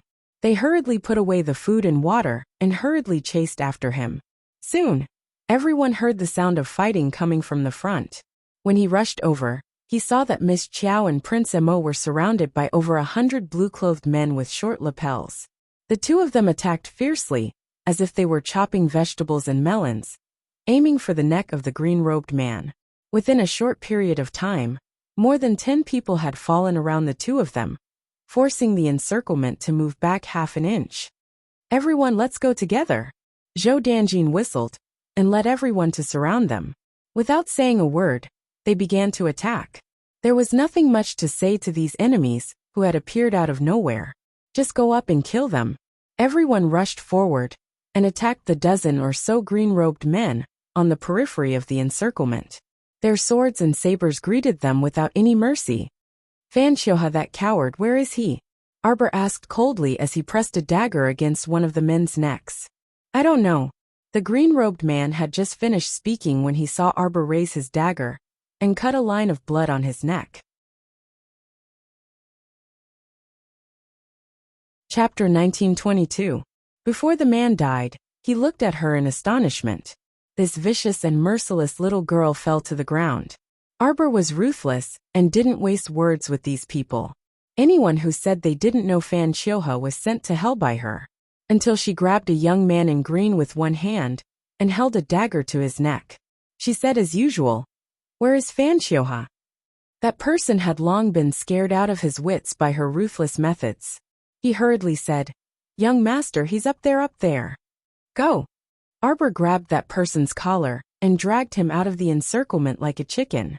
Take me to Fan Qiuhe. Go. Arbor pushed him hard. That young man didn't dare to say no. He nodded repeatedly and led Arbor to a passage. But when his hand touched the wall, Arbor threw out a thunder spirit talisman, which directly exploded on that young man's body. A bolt of lightning fell from the sky and struck that person, causing him to fall to the ground like a piece of dead wood. That person's entire body was emitting thick smoke. He rolled back and forth on the ground and wailed. He stammered, You why?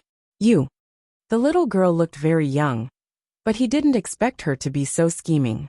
How did she know that he was lying to her? Arbor raised her hand and stabbed a few needles into that person's acupoints.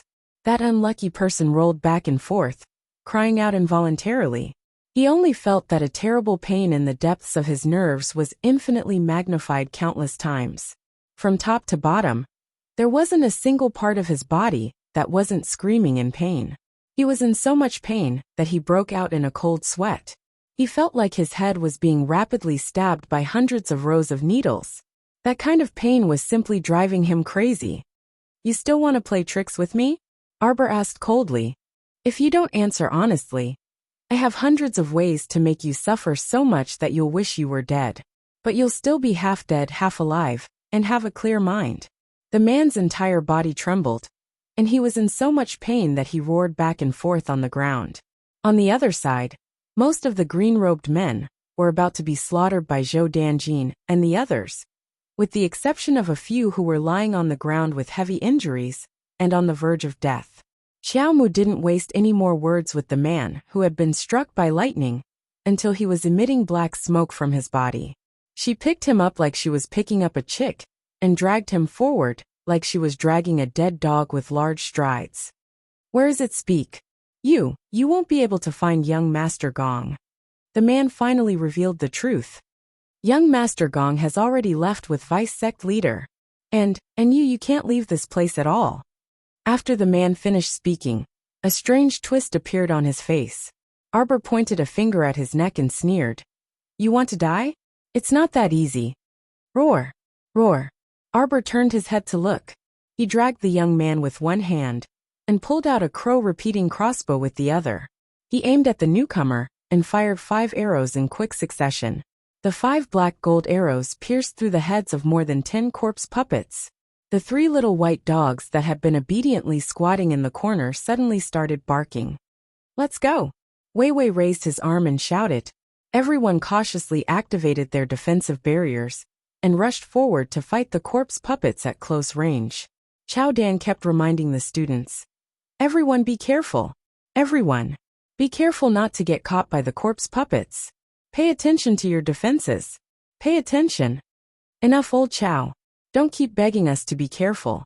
Zhou Danjin rolled his eyes and said. Chapter 1923. If the students don't gain experience, how can they grow? Let them charge forward and kill. Zhou Danjin kicked a zombie that was pouncing at him, then raised his hand and roared. "Students, charge. There's a large amount of points in front of you, beckoning you." All the students. But with Zhou Danjin's roar, everyone's spirits were roused, and they activated their defensive barriers one by one and charged forward. "Pay attention to your defenses, pay attention to your defenses." Chao Yan roared behind them.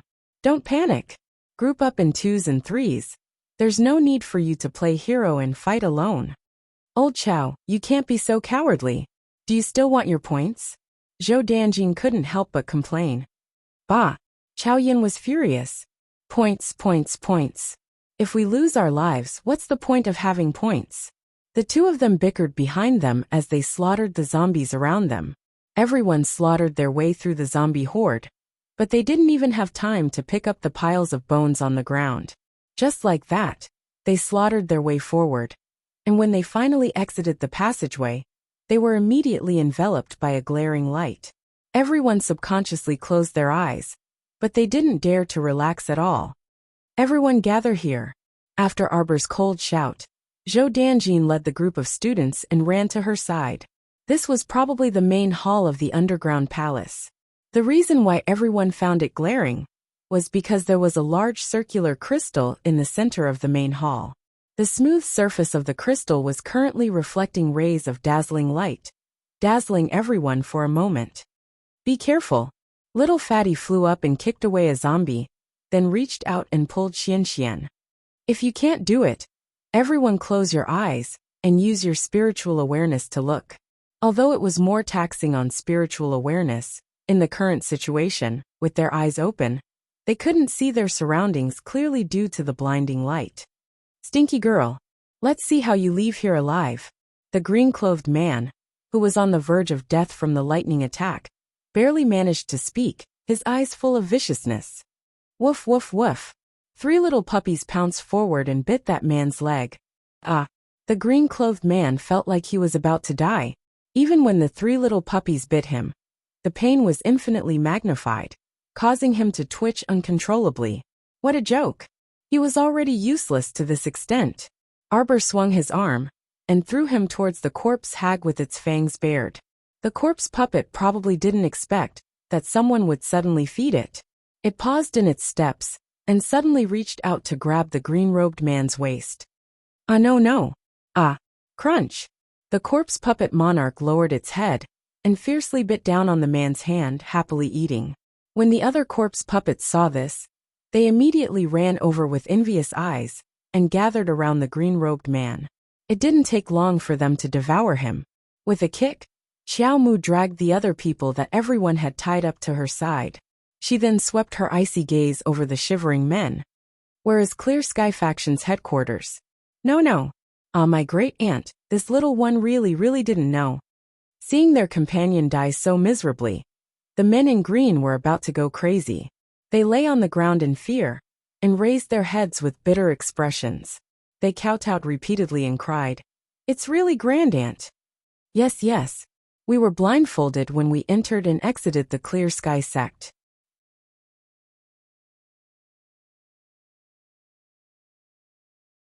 Chapter 1924. Yes, yes. We only know that it's a canyon. We usually live there, and we call it Clear Sky Canyon. Great Aunt, every word this little one says is true. We usually train in Clear Sky Canyon, and the Vice Sect Master occasionally comes to patrol. Usually, we're not allowed to leave that canyon unless we have a mission. We really don't know where that is. Liar! Arbor kicked one of them in the face, sending him flying. He landed among the zombie horde, and a few zombies immediately grabbed his arm and tore him into pieces. Ah! The remaining people were so scared that their guts were about to burst. They sat on the ground, paralyzed, and almost pissed their pants. Do you really think I'm a child with no common sense? Arbor sneered. It's fine if you don't say it. Wait until I get someone to search your souls. Her eyes suddenly lit up, and she immediately turned to look at Emolien. Prince Emo nodded. Just as he was about to step forward, he saw one of them slap the top of his head with all his might. You really aren't afraid of death. Yuan Shurchen laughed. A streak of wood spirit flew out from her fingertip and pierced through that person's arm, causing him to cry out in pain and drop his hand weakly. I'll talk. In Shuntian Prefecture, no. Wuwang Mountain. Traitor! After one of them confessed, the other 3 pounced with all their might, wanting to beat him to death. However, before their hands could touch that guy, they were suddenly sent flying by an explosive shell. Uft! A Clear Sky Sect disciple spat out a mouthful of blood and said with a brilliant smile, "We've all been imprinted in our conscience. If we reveal anything about the sect, we'll be destroyed." Ha ha ha. No, but that's right. This is better than being eaten by zombies. Arbor glanced at them coldly. Looks like none of you are willing to take me to the Clear Sky sect. The remaining 3 shut their mouths and didn't say anything. Fine, I'll let you die comfortably. Arbor raised his hand, and a vast amount of Earth's spiritual energy converged into a large palm and slapped towards the head of one of the 3. Since you dared to attack me, you must have been prepared to die, Arbor said coldly. Remember to find your enemies on the road to the underworld. It's that idiot Fangu who killed you. Puff puff. After a few soft sounds, the 3 of them suddenly stopped breathing and fell to the ground. Under Arbor's signal, 2 students immediately flew up and kicked the 3 into the zombie crowd. While most of the zombies were distracted by the 3 corpses, the group quickly moved forward. Emolien leaped onto the large crystal in the middle and slammed her palm down. The crystal shattered into pieces with a crash. Without the flickering light in front of everyone's eyes, the light in the hall also dimmed a little. Suddenly, he heard an earth-shaking roar coming from above his head. His voice was so loud that it almost shattered everyone's eardrums. Everyone's hearts clenched, and they hastily looked up. With one look, he felt his heart sink. There was also a crystal ceiling above them. However, at this moment, everyone could faintly see a coiling and meandering object with a thick body slowly moving above their heads. Could it be that this was some kind of huge snake? No, it can't be the one we saw before. That.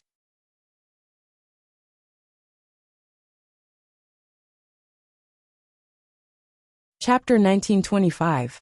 The huge commotion at Mount Daizong shook all of us down. Was it an earth dragon?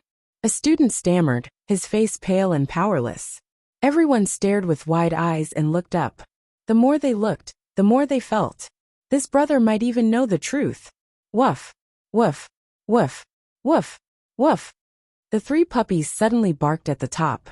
Everyone looked down at them helplessly, thinking that the three of them were especially ridiculous.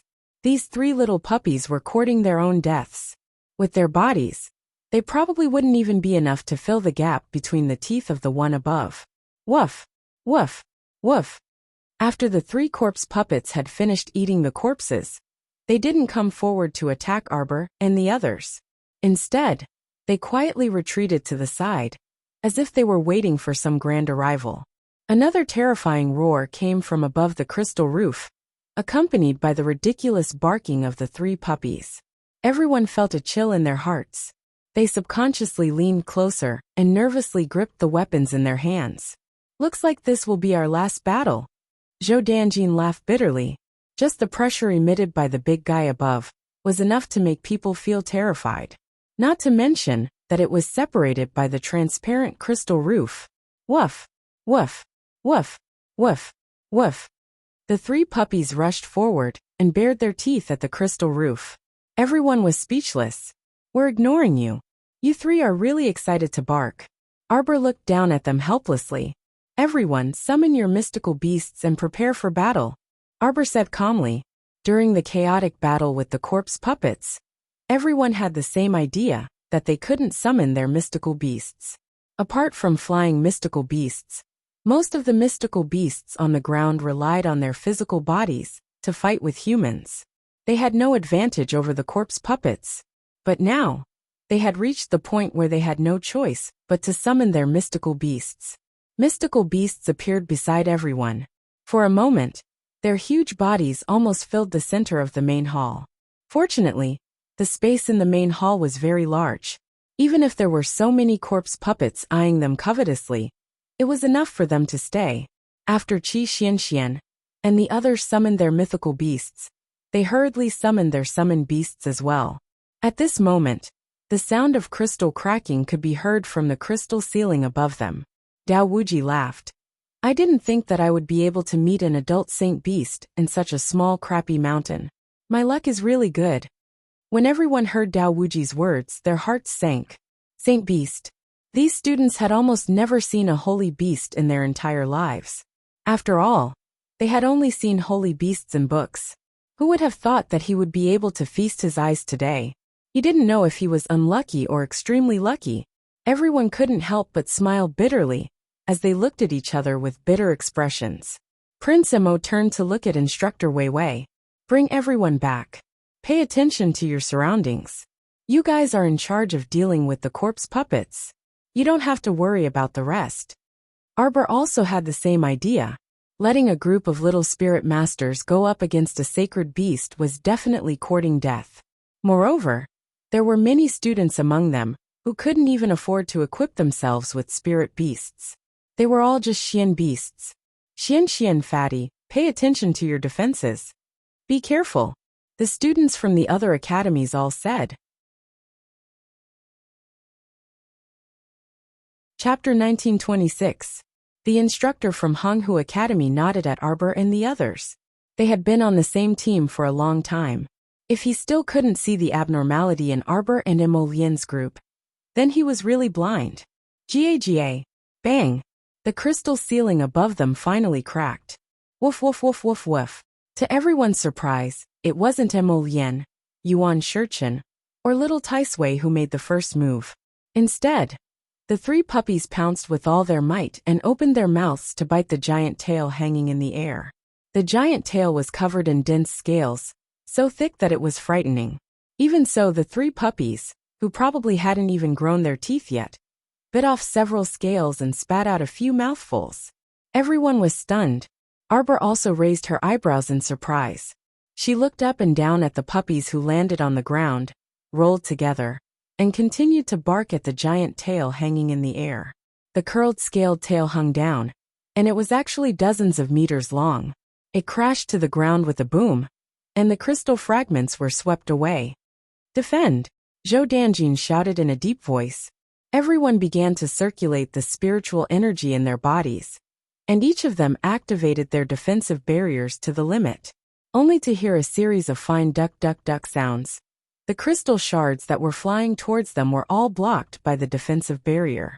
Even so, the students who were protected by the instructors still felt the blood in their chests surge, and their bodies swayed. Bam! The entire crystal ceiling fell, and the figure of a giant beast appeared completely in front of everyone. It had two ferocious heads that resembled a dragon. Its coiled body was entwined together, and its entire body was covered in thick scales from its head to its tail. In particular, there were rows of barbs growing from the scales on its neck. It looked very frightening. Dao Wuji's face twitched, and he couldn't help but cry out, "A twin-headed dragon!" There was actually a twin-headed dragon hidden in the tiny dissect mountain of Poland Prefecture? What kind of logic was this? Woof! Woo! The three puppies bared their teeth and formed a triangular formation. They lay dormant for a moment, and when Arbor's eyelids twitched, they suddenly barked and jumped up, opening their mouths to bite the two-headed dragon's neck. Fuck, this is too fierce. Everlasting Blade suddenly felt that he was inferior to the three little puppies. Go back. Before Arbor could finish his sentence, he saw the three dogs pounce on the two-headed flood dragon's body and bite its neck. The two-headed flood dragon was in pain. It shook its body violently and sent the three puppies flying. Woo! Woo! The puppies bared their teeth and rolled around on the ground. When they stood up and shook off their white fur, everyone was surprised to find that the three puppies were completely fine. They even opened their mouths and spat out a few scales. It must have been bitten off from the two-headed flood dragon's neck. Everyone was dumbfounded. Everyone looked at Arbor strangely. Arbor was naturally also dumbfounded. He looked suspiciously at the three barking puppies. At this moment, no one would think of them as ordinary puppies. Which puppies were so arrogant that they could fight the two-headed flood dragon? And they could even tear off the scales and barbs from the holy beast's neck in one bite? This is God. Dog. Right. The sixth watch ended. Chapter 1927. This was definitely a divine dog. Otherwise, how could it have the strength to deal with the two-headed flood dragon? At this moment, everyone was ridiculing Qiao Mu in their hearts, and their gazes toward her became increasingly strange. Are you still human? You casually took in three little puppies along the way, and they turned out to be just as abnormal as you. Compared to the others, Qi Xianxian, Little Fatty, Duan Muqing, and Mata, who had teamed up with Miss Qiao along the way, were clearly much calmer. It was fine, they would get used to it in the future. In any case, they were all used to being provoked by Jojo. Such a small matter couldn't cause any ripples in their hearts. Wasn't it just a divine dog? Jojo even had a Bloodfire Phoenix by his side. So what was a divine dog? Actually, Little Fatty and the others weren't as calm as they appeared on the surface. Each of them was silently cursing in their hearts. Arbor glanced at the three little puppies in a daze, then raised his head to look at Mo Lien. What's going on? Even with this old man's eyesight, I can't tell where these three came from. Little Tai Sui said in an old-fashioned manner. Confusion flashed through his cold silver eyes. Arbor immediately turned to look at him. As Prince Mo's mouth twitched, Arbor stepped in front of Little Tai Sui and looked down at him. He reached out to push Little Tai Sui's forehead. You're just a child. Why are you pretending to be old? Dao Wuji. Little Tai Sui's slightly pale face immediately flushed red. His little finger trembled as he pointed at Arbor. You. This old man is so angry. Does this little girl think I'm 8 or 9 years old? Arbor ignored him and turned to look at the three little puppies. In a flash, the three little puppies had already fought with the two-headed flood dragon in the center of the hall no less than several times. Woo! The little white puppy in the middle bared its teeth and glared at the two-headed flood dragon. A strange green light suddenly flashed through the depths of its eyes. Its speed immediately increased by several times, and with a whoosh, it pounced at the two-headed flood dragon. The other two naturally did not want to be outdone. Their fur stood on end as they followed the little white dog in front and pounced forward. Like three small cannons, they rammed into the body of the two-headed flood dragon. A whoa! It bit its lower abdomen. Hiss hiss! The two-headed flood dragon's entire body was knocked to the left, and its exposed lower abdomen was bitten by the little puppy. It was in so much pain that it couldn't help but twist its body. The flood dragon's tail suddenly swept towards the little puppy's body. Careful! Arbor's heart skipped a beat.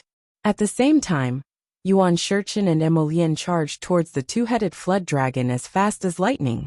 The black moon sword turned into a streak of light and flew towards the two-headed flood dragon's head. At the same time, the wooden thorns planted by He Shurchen also sprouted out from under the two-headed flood dragon's body, wrapping the twisting body of the two-headed flood dragon. The three little puppies took advantage of the situation and rolled out from the side. Their fur was stained with a bit of black dirt. They turned around and angrily hissed at the two-headed flood dragon. Hiss hiss! The two-headed flood dragon seemed to be thoroughly enraged, and a faint purple lightning appeared on top of its head. Without waiting for it to fully exert its strength, Arbor threw 10 water spirit talismans on top of the two-headed flood dragon's head. Bang bang! After several explosions, the two-headed flood dragon's head was attacked by the water spirit talismans. The faint purple lightning didn't even have time to be released before it miserably encountered the water spirit talismans.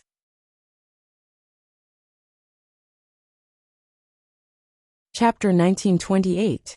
When the two collided, a sizzling sound came from the top of the two-headed flood dragon's head, and thick smoke billowed out, as if it had been electrocuted. The poor two-headed flood dragon was forced to swim backward under everyone's fierce attacks. It let out a violent roar, and its yellow eyes, which were as big as light bulbs, revealed the light of hatred. "We must kill it here," little Tai Sui shouted in a deep voice. This fellow had already developed spiritual intelligence. If it was allowed to escape with the seed of hatred, it would definitely be troublesome in the future. Kill! Dao Wuji laughed heartily with his large saber on his shoulder, and the wind from his saber pointed directly at the two-headed flood dragon in front of him. With a boom, the wind from the saber hit the two-headed flood dragon. At the same time, Fairy Ginkgo and Fairy Peony also made their moves. With Dao Wuji's cultivation in the spiritual venerable realm, he definitely couldn't defeat this adult holy beast. Even with the help of Fairy Ginkgo and Thin Tuchuo, he might not be able to defeat it. Fortunately, this two-headed flood dragon seemed to have gone through a great battle before, and it seemed that its vitality had not recovered yet. When faced with a group of shameless guys in the spiritual venerable realm and celestial venerable realm, even an adult holy beast would not be able to withstand it. It had already thought of retreating a long time ago. Unfortunately, everyone was not stupid. How could they allow it to slip away like this? Instead, when they saw that it had the intention to retreat, their attacks became more and more fierce. On the side, Zhou Danjin and the others were slightly relieved when they saw that Emo Lien and the others had controlled the two-headed flood dragon's attack. At this moment, the two-headed flood dragon let out a roar, which was like a signal to the group of corpse puppets, making those corpse puppets, who had been quietly waiting on the side, ready to move. "Everyone be careful." Wei Wei organized everyone to fight with the corpse puppets that were pouncing over. For a moment, only the sounds of swords and sabers were heard, and the roars of tigers and leopards were incessant. Woof woof woof. 3 brave and fierce little white dogs quickly rushed forward. One of them, unfortunately, pounced on the giant flood dragon's face, and with a fierce claw, immediately tore off the giant flood dragon's face and a handful of black scales. One of the giant flood dragon's eyes was also injured, and it fell to the ground on the spot, its body rolling back and forth. Dao Wuji was very wretched. He took advantage of this opportunity to step forward with his saber and heavily slash at its tail. The giant flood dragon roared miserably. Its tail, which was almost broken, struggled to free itself and sent Dao Wuji flying away. Suddenly, it shrank its body to the size of a bug and tried to find a way to escape. Green light flashed in the eyes of the 3 little white dogs. Suddenly, they all pounced over and bit little Jiao's body. The Bloodfire Phoenix and the Fat Squirrel that were fighting the zombies hurriedly abandoned the zombies and ran towards the transformed flood dragon. Soon, Arbor and the others saw a round, translucent Saint Beast core fly out of the flood dragon's body. One of the little white dog's eyes suddenly lit up, and it jumped up to bite the crystal core in the air. The other 2 were very intelligent.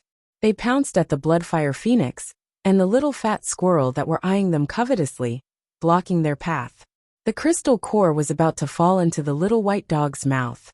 An ancient vine came out from the side and swept the crystal core away with a swoosh. The crystal core fell into Arbor's hands. Everyone's mouths twitched. The little girl's face was cold as she said expressionlessly, "Stop fighting. Keep this crystal core for Chocho's nourishment.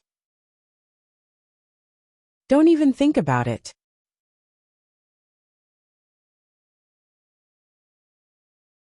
Chapter 1929. When the little white dog saw that the fatty meat in its mouth had actually flown away just like that, it immediately became indignant. It bared its teeth and barked at Arbor, looking like it was about to pounce over and snatch the crystal core in Arbor's hand. Arbor's gaze turned severe, and she coldly said to the 3 puppies, "Do you really want to fight me?" The 3 little white dogs simultaneously paused in their steps. At the same time, 10 Thunder Spirit talismans swiftly flicked out from Arbor's fingertips and landed on the 3 puppies' heads with several whooshes. Everyone looked at her speechlessly. Those Thunder Spirit talismans abruptly took effect above the 3 puppies' heads.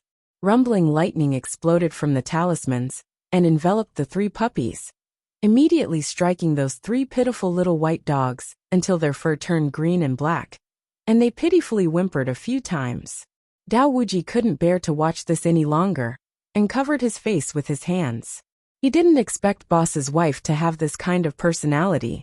She turned hostile at a moment's notice and didn't even give the other party any leeway to back out. Facing these 3 adorable little creatures, he actually had the heart to kill them. Everyone felt like they had no eyes to continue watching.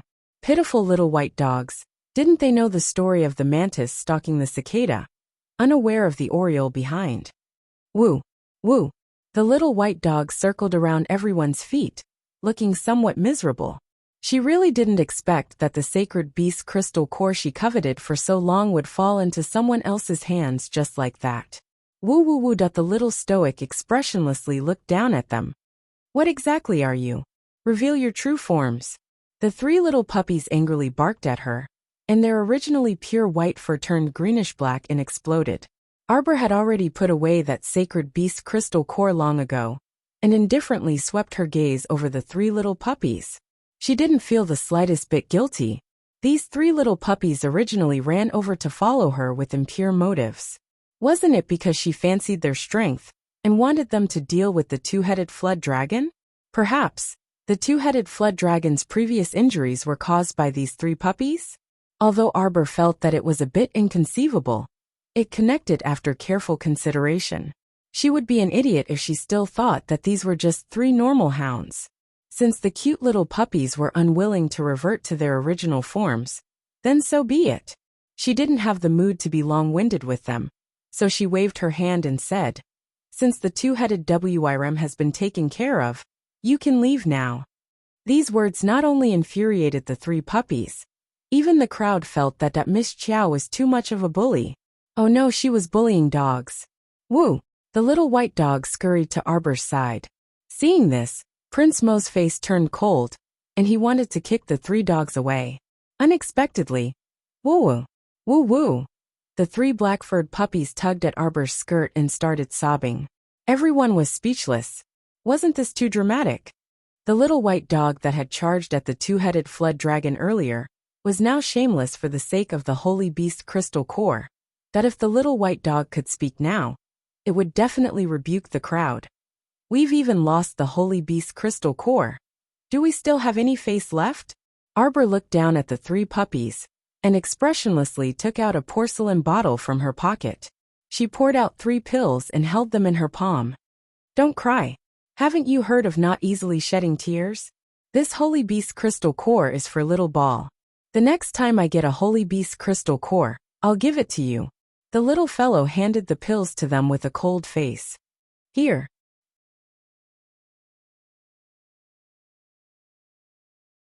Chapter 1930.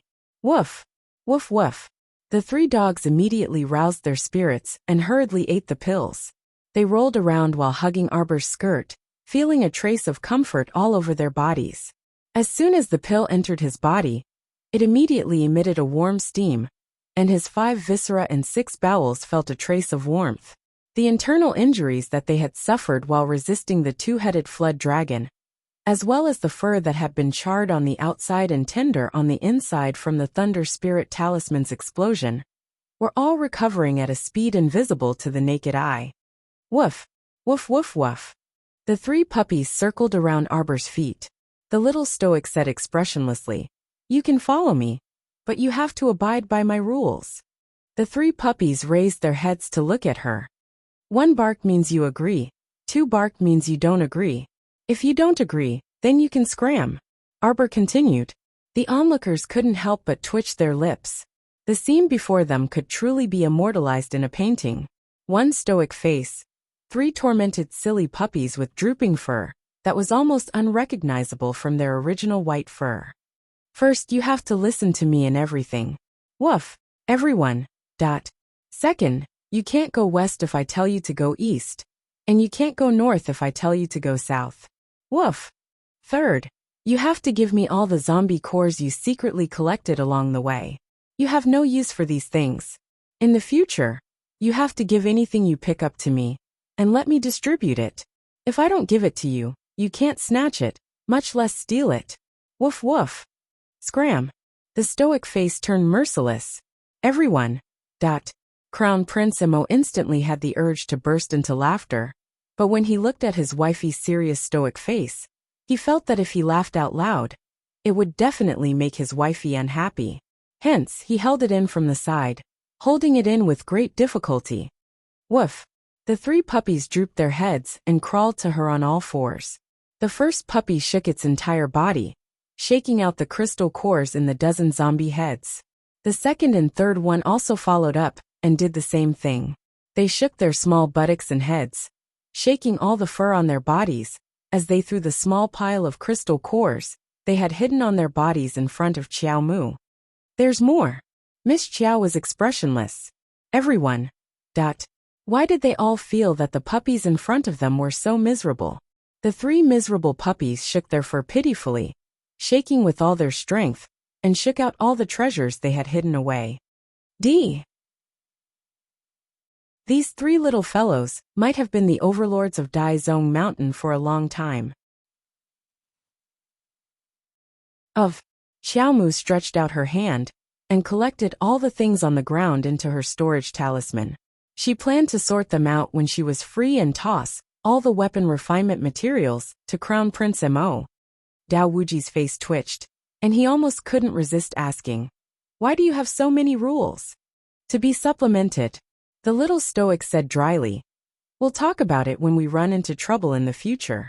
In the face of all conflicts, the first rule must prevail. Understand?" Woof. Miss Qiao finally nodded in satisfaction.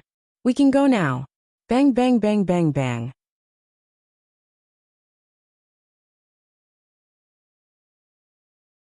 Chapter 1931. Everyone turned their heads in the direction of the sound. The palace wall on the left seemed to have been chiseled by a sharp weapon. Finally, it couldn't withstand the force from the outside and collapsed inwards. Cough cough cough. Dust filled the air as a group of people walked in from outside the collapsed palace walls. All of them were covered in dust, looking miserable and exhausted.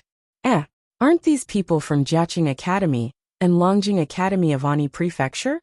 And Zhongguang Academy of Yuchuan Prefecture? And why are they all here? Instructor Liao, why did you all come from there?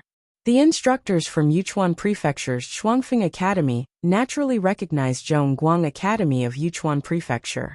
They hurried forward and greeted Instructor Liao. It's Instructor Su. It's great to see you all. Instructor Liao was about to cry when he saw the familiar Instructor Su. Not only was he covered in dust, But he was also not in good spirits.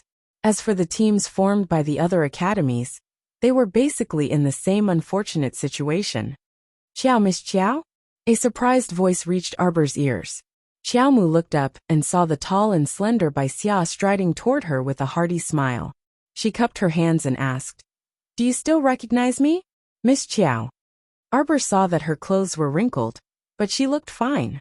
She nodded and said, "You're Bai Xia. Where are your companions?" "Ah, they're behind. Bai Zhijifeng, come here." Bai Xia waved at her younger brother and fiancé. The two of them walked over quickly. They looked more haggard than Bai Xia. Their clothes were also tattered, as if they had crawled out of a rat hole. "Sister." Bai Zhi glanced at Bai Xia in embarrassment. It wasn't like he hadn't seen Miss Xiao. It was just that he didn't have the face to see her in his current state. "Brat, what sister? Hurry up and greet Miss Xiao." Bai Xia glared at Bai Zhi. "Greetings, Miss Xiao." Bai Zhi scratched his head, revealing his two front teeth. Before he could smile, a cold glare from Miss Xiao froze his smile. Fuck. Where did this fiend come from? Just the look in his eyes was enough to send chills down one's spine. "Lotus." Xiaomu turned her small face and pulled up Emolien's hand before pointing at Bai Zhi and the others. "These are Bai Xia, Bai Zhi, and Jifeng from Siyuan Star's Baizi Kingdom that I met when I first came to Shentian Prefecture." Emolien nodded slightly, and the three of them hurriedly returned the greeting. Bai Xia smiled and said, "Miss Xiao, you found your companion?" Arbor shook his head. "Not yet." However, Crown Prince Emo had told her last time that she didn't need to worry about Situ Yi and the others. If she didn't encounter them in this Middle Six Prefecture's Academy ranking competition, then it meant that it was very possible that these people had directly gone to the upper three provinces due to some kind of opportunity. The Crown Prince had already sent people to the Divine Prefecture to gather information. There should be news back in a few days. "Why are you behind that wall?" "Don't mention it. Ever since the earth shook 3 days ago, and we were jolted down from the ground, we've all been squeezed together." Everyone was squeezed into a long passageway, and it took a Herculean effort to get here. "The Sunlight Academy has food and water. Everyone prepare for battle."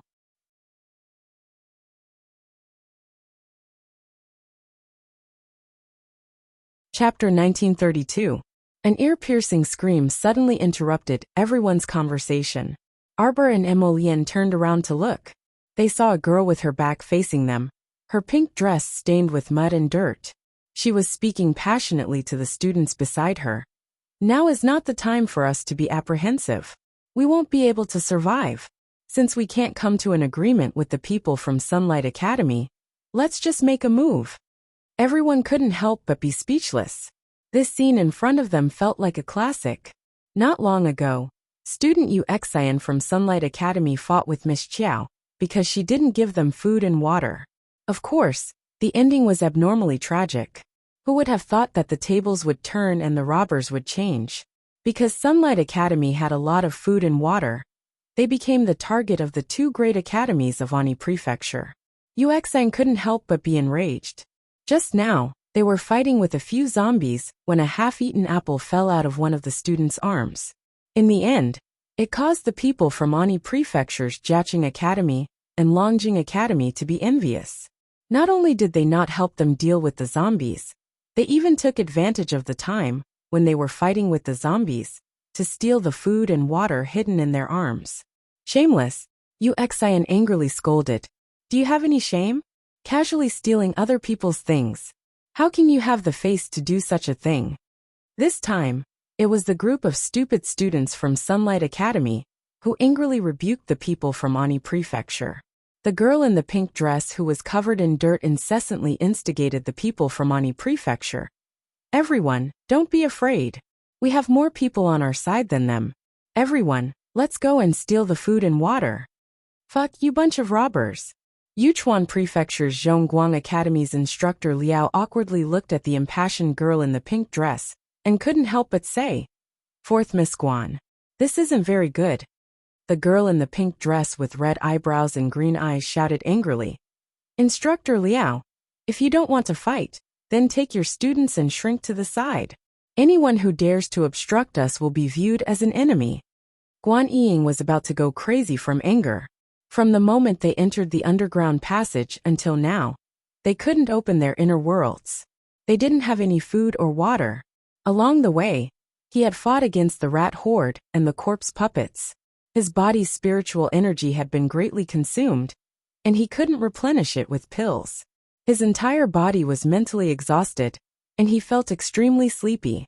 In addition, after 3 days due to various reasons, he was so hungry and thirsty that he was about to go crazy. Seeing half an apple fall from the Sunlight Academy student, the hungry and thirsty people's eyes almost turned green. Do it! Guan Ying waved her hand forcefully, commanding the NE Prefecture's men to step forward. Suddenly, he heard a cold and crisp voice. It's you. Xiao Mu had already felt that this woman was a bit familiar the moment she opened her mouth. However, Guan Ying's current disheveled appearance was a bit different from her previous appearance. That was why Arbor didn't say anything at first. He just looked on coldly as they made a ruckus. At this moment, she finally remembered who this familiar-looking woman was. She was Ani Prefecture's 4th Miss, Guan Ying, who had led people from Jiaozhong base to hunt her down and steal her Xuanji core. Where is Fan Xiuha? Arbor looked coldly at Guan Ying. The 6th watch ended. Tomorrow was also extremely busy.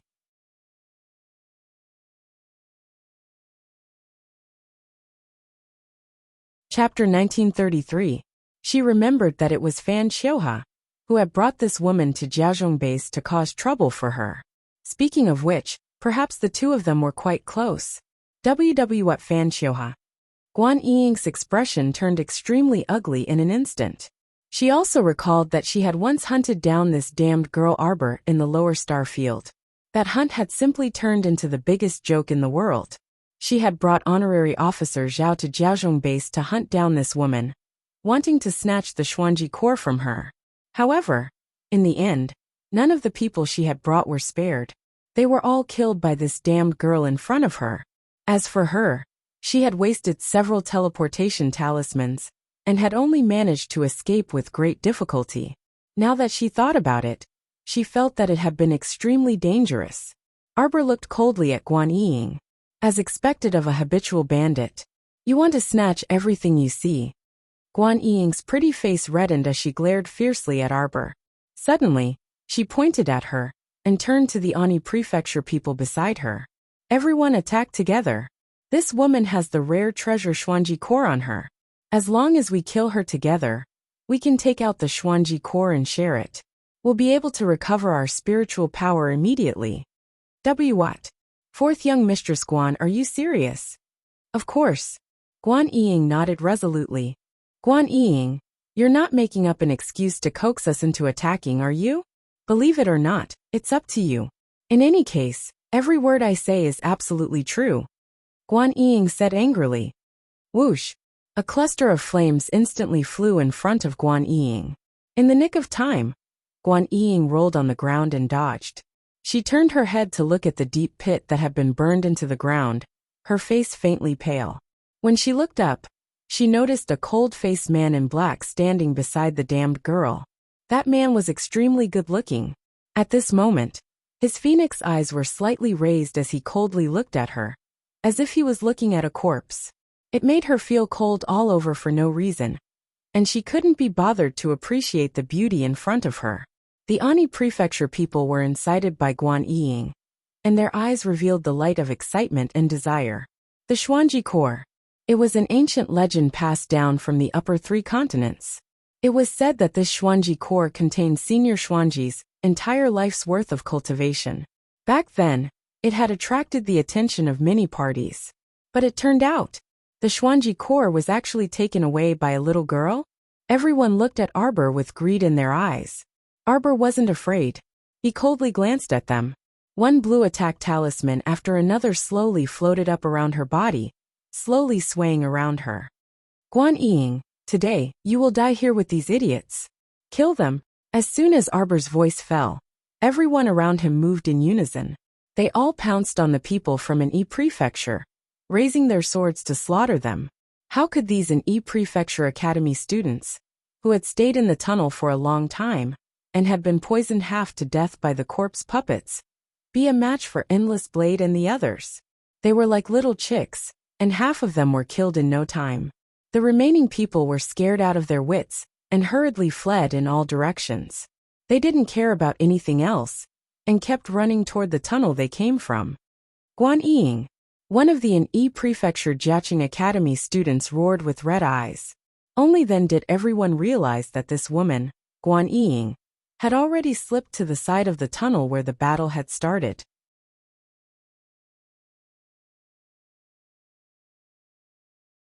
Chapter 1934. At this moment, she already had one foot in the tunnel and was about to slip away. All of a sudden, a furry tail smashed into her back. With a flick of the tail, Guan Ying was pulled back from the entrance of the tunnel and thrown to the ground. Guan Ying hurriedly rolled a few times on the ground and escaped from the little fat squirrel's furry tail. She looked over with a rare look of panic. The reason she had instigated everyone to attack together was to buy herself some time to escape. She wasn't stupid. When she was in the lower star field, she had led consecrated Zhao and the others, but they still couldn't take down the brat in front of her. Not to mention the people standing beside the brat now. She glanced at them and felt that they weren't simple at all. She would be stupid to pick such a time to fight with her. If she wanted to kill her, she would have to secretly find time to gather everyone to find her. Like now, she only had the students from Ani Prefecture by her side. How could she deal with this powerful brat? Unfortunately, although she had a good plan, Arbor wasn't a fool. He had already locked onto Guan Ying with his spiritual sense. When he saw that she was about to slip away, he hurriedly ordered the little fat squirrel to deal with her. Guan Ying had suffered greatly at Chirp's hands in the lower star field, so she didn't dare to face it head-on. A teleportation talisman appeared in her hand, and she was about to leave. She suddenly realized that the fat squirrel, which was the size of a small hill, was grinning at her strangely. She had a bad feeling on the spot, but before she could do anything, she felt a large, thick palm slap her back. At that moment, he uncontrollably rushed forward. Chirp! The fat squirrel danced with joy. Before Guan Ying could react, it squatted down and sat on the Guan family's fourth young Mississippi. Guan Ying almost choked on her breath. After a few seconds, she realized that her bones seemed to have been crushed by something heavy. She was in so much pain that she trembled all over and roared hoarsely. Her body was in so much pain that it didn't feel like it belonged to her anymore. Her bones, were they all broken? It was just a squirrel that was as fat as a small hill that sat on him. Then he was fucking fractured all over his body. Guan Ying wanted to reach out and punch the ground, but she felt that the bones in her arms were so soft that she couldn't muster up any strength. Seeing this, the other students from An Prefecture's Jiaqing Academy turned pale with fright, their lips trembling. Someone dropped the weapon in his hand with a clang, before falling to his knees in front of little Taisui and begging for mercy. Spare me, spare me. This lowly dog's eyes are blind, unable to recognize the heroes. Please spare my life. Crack! Little Taisui didn't even bat an eyelid. He directly reached out and snapped the man's neck, casually tossing the corpse to the side. With a pair of silver eyes, he coldly said, "Shut up." Emolian and the others had taken care of everyone in Jiaqing Academy, including the few instructors with ulterior motives. Everyone turned to look and saw the little stoic squatting in front of the little fat squirrel. Specifically, she was squatting in front of Guan Ying, who was being squatted on by the little fat squirrel. Is the game of hunting me fun? Arbor poked Guan Ying's forehead with a thin sneer. How about we make a deal? Tell me honestly, are you familiar with Fan Xiuha?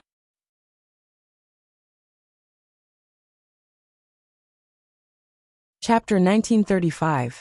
If I'm satisfied with your answer, I'll see if I should let you off. Guan Ying sneered. She wanted to spit on Arbor, but when the saliva reached her mouth, it was slapped by the little fat squirrel, causing the corner of her mouth to twitch. Bitch, don't try to get information out of me, Guan Ying said fiercely. If my father knew how you treated me, he definitely wouldn't let you off. A few streams of water jumped between Arbor's fingers, gradually turning into extremely sharp and long icicles. Is that so? Dozens of sharp icicles pierced into Guan Ying's shoulders and elbows. Each icicle pierced deeply, causing Guan Ying's entire body to convulse. Ah! Guan Ying! Arbor's cold voice fell into her ears, causing Guan Ying to feel as if a cold current had brushed past her from the depths of her heart to her limbs. It was so cold that it penetrated her heart. What's your relationship with Fan Qiuha? No relationship. We have no relationship at all. Guan Ying finally couldn't take it anymore and confessed. She lay on the ground as tears streamed down her face. She kept shouting, "I've said it. I've already said it. Hurry up and make it leave." Her body was pressed under a small furry mound. Just the pain alone was indescribable. Guan Ying felt that even if the fat squirrel moved its butt away, her entire body would probably be crippled. I only wanted to find out the whereabouts of the Xuanji core, and find that kid from the Fan family to lead the way. Arbor frowned slightly, and slowly pulled out the icicles pierced into her shoulders and elbows one by one. Aha! Guan Ying continued to let out a few tragic cries. The pain of pulling out the icicles was even more unbearable than when they were pierced in. Guan Ying's entire body trembled as she looked at Arbor with unfocused eyes. Why you kill me? Kill me. You think you're very pitiful right now, don't you? Arbor looked at her expressionlessly. There was not the slightest ripple in his heart. Arbor raised his head slightly and motioned for the fat squirrel to leave. Chirp. The little fat squirrel moved its butt and moved its huge body away from Guan Ying, who was almost squashed by it. Guan Ying's eyes turned cold. Just as she was about to struggle and roll to the side, a vine with barbs suddenly appeared out of nowhere. With a whoosh, she was rolled up and thrown out, heavily smashing into the wall of the underground palace. Guan Ying rolled on the ground, her head bleeding profusely. The zombies that were originally fighting with Qi Xianxian and the others at the side were very perceptive and retreated a little. I'm so scared. This girl that everyone also turned their heads to look at Miss Qiao, who was emitting a cold aura from head to toe, and tactfully glanced to the side. At Jiaozhong base, if I wasn't skilled enough and ended up in your hands, I'm afraid my fate would be tens of thousands of times worse than now. Arbor looked coldly at Guan Ying on the ground, his eyes cold. He hated these self-righteous people from the middle 6 prefectures and the upper 3 prefectures the most. They always acted high and mighty, thinking that they were naturally superior to others. As long as it was something they wanted, regardless of whether others gave it to them or not, they could just snatch it. In any case, those ants from the lower star regions couldn't do anything to them. You're tuning in to the Li Mei's Wuxia Whispers YouTube channel. We're so grateful for your support, and don't forget to subscribe to join us on this incredible journey through captivating stories. Your generosity through donations truly makes a world of difference, as it's the primary source of revenue that allows me to expand and enhance this channel for you. Thank you from the bottom of my heart for being a part of this adventure.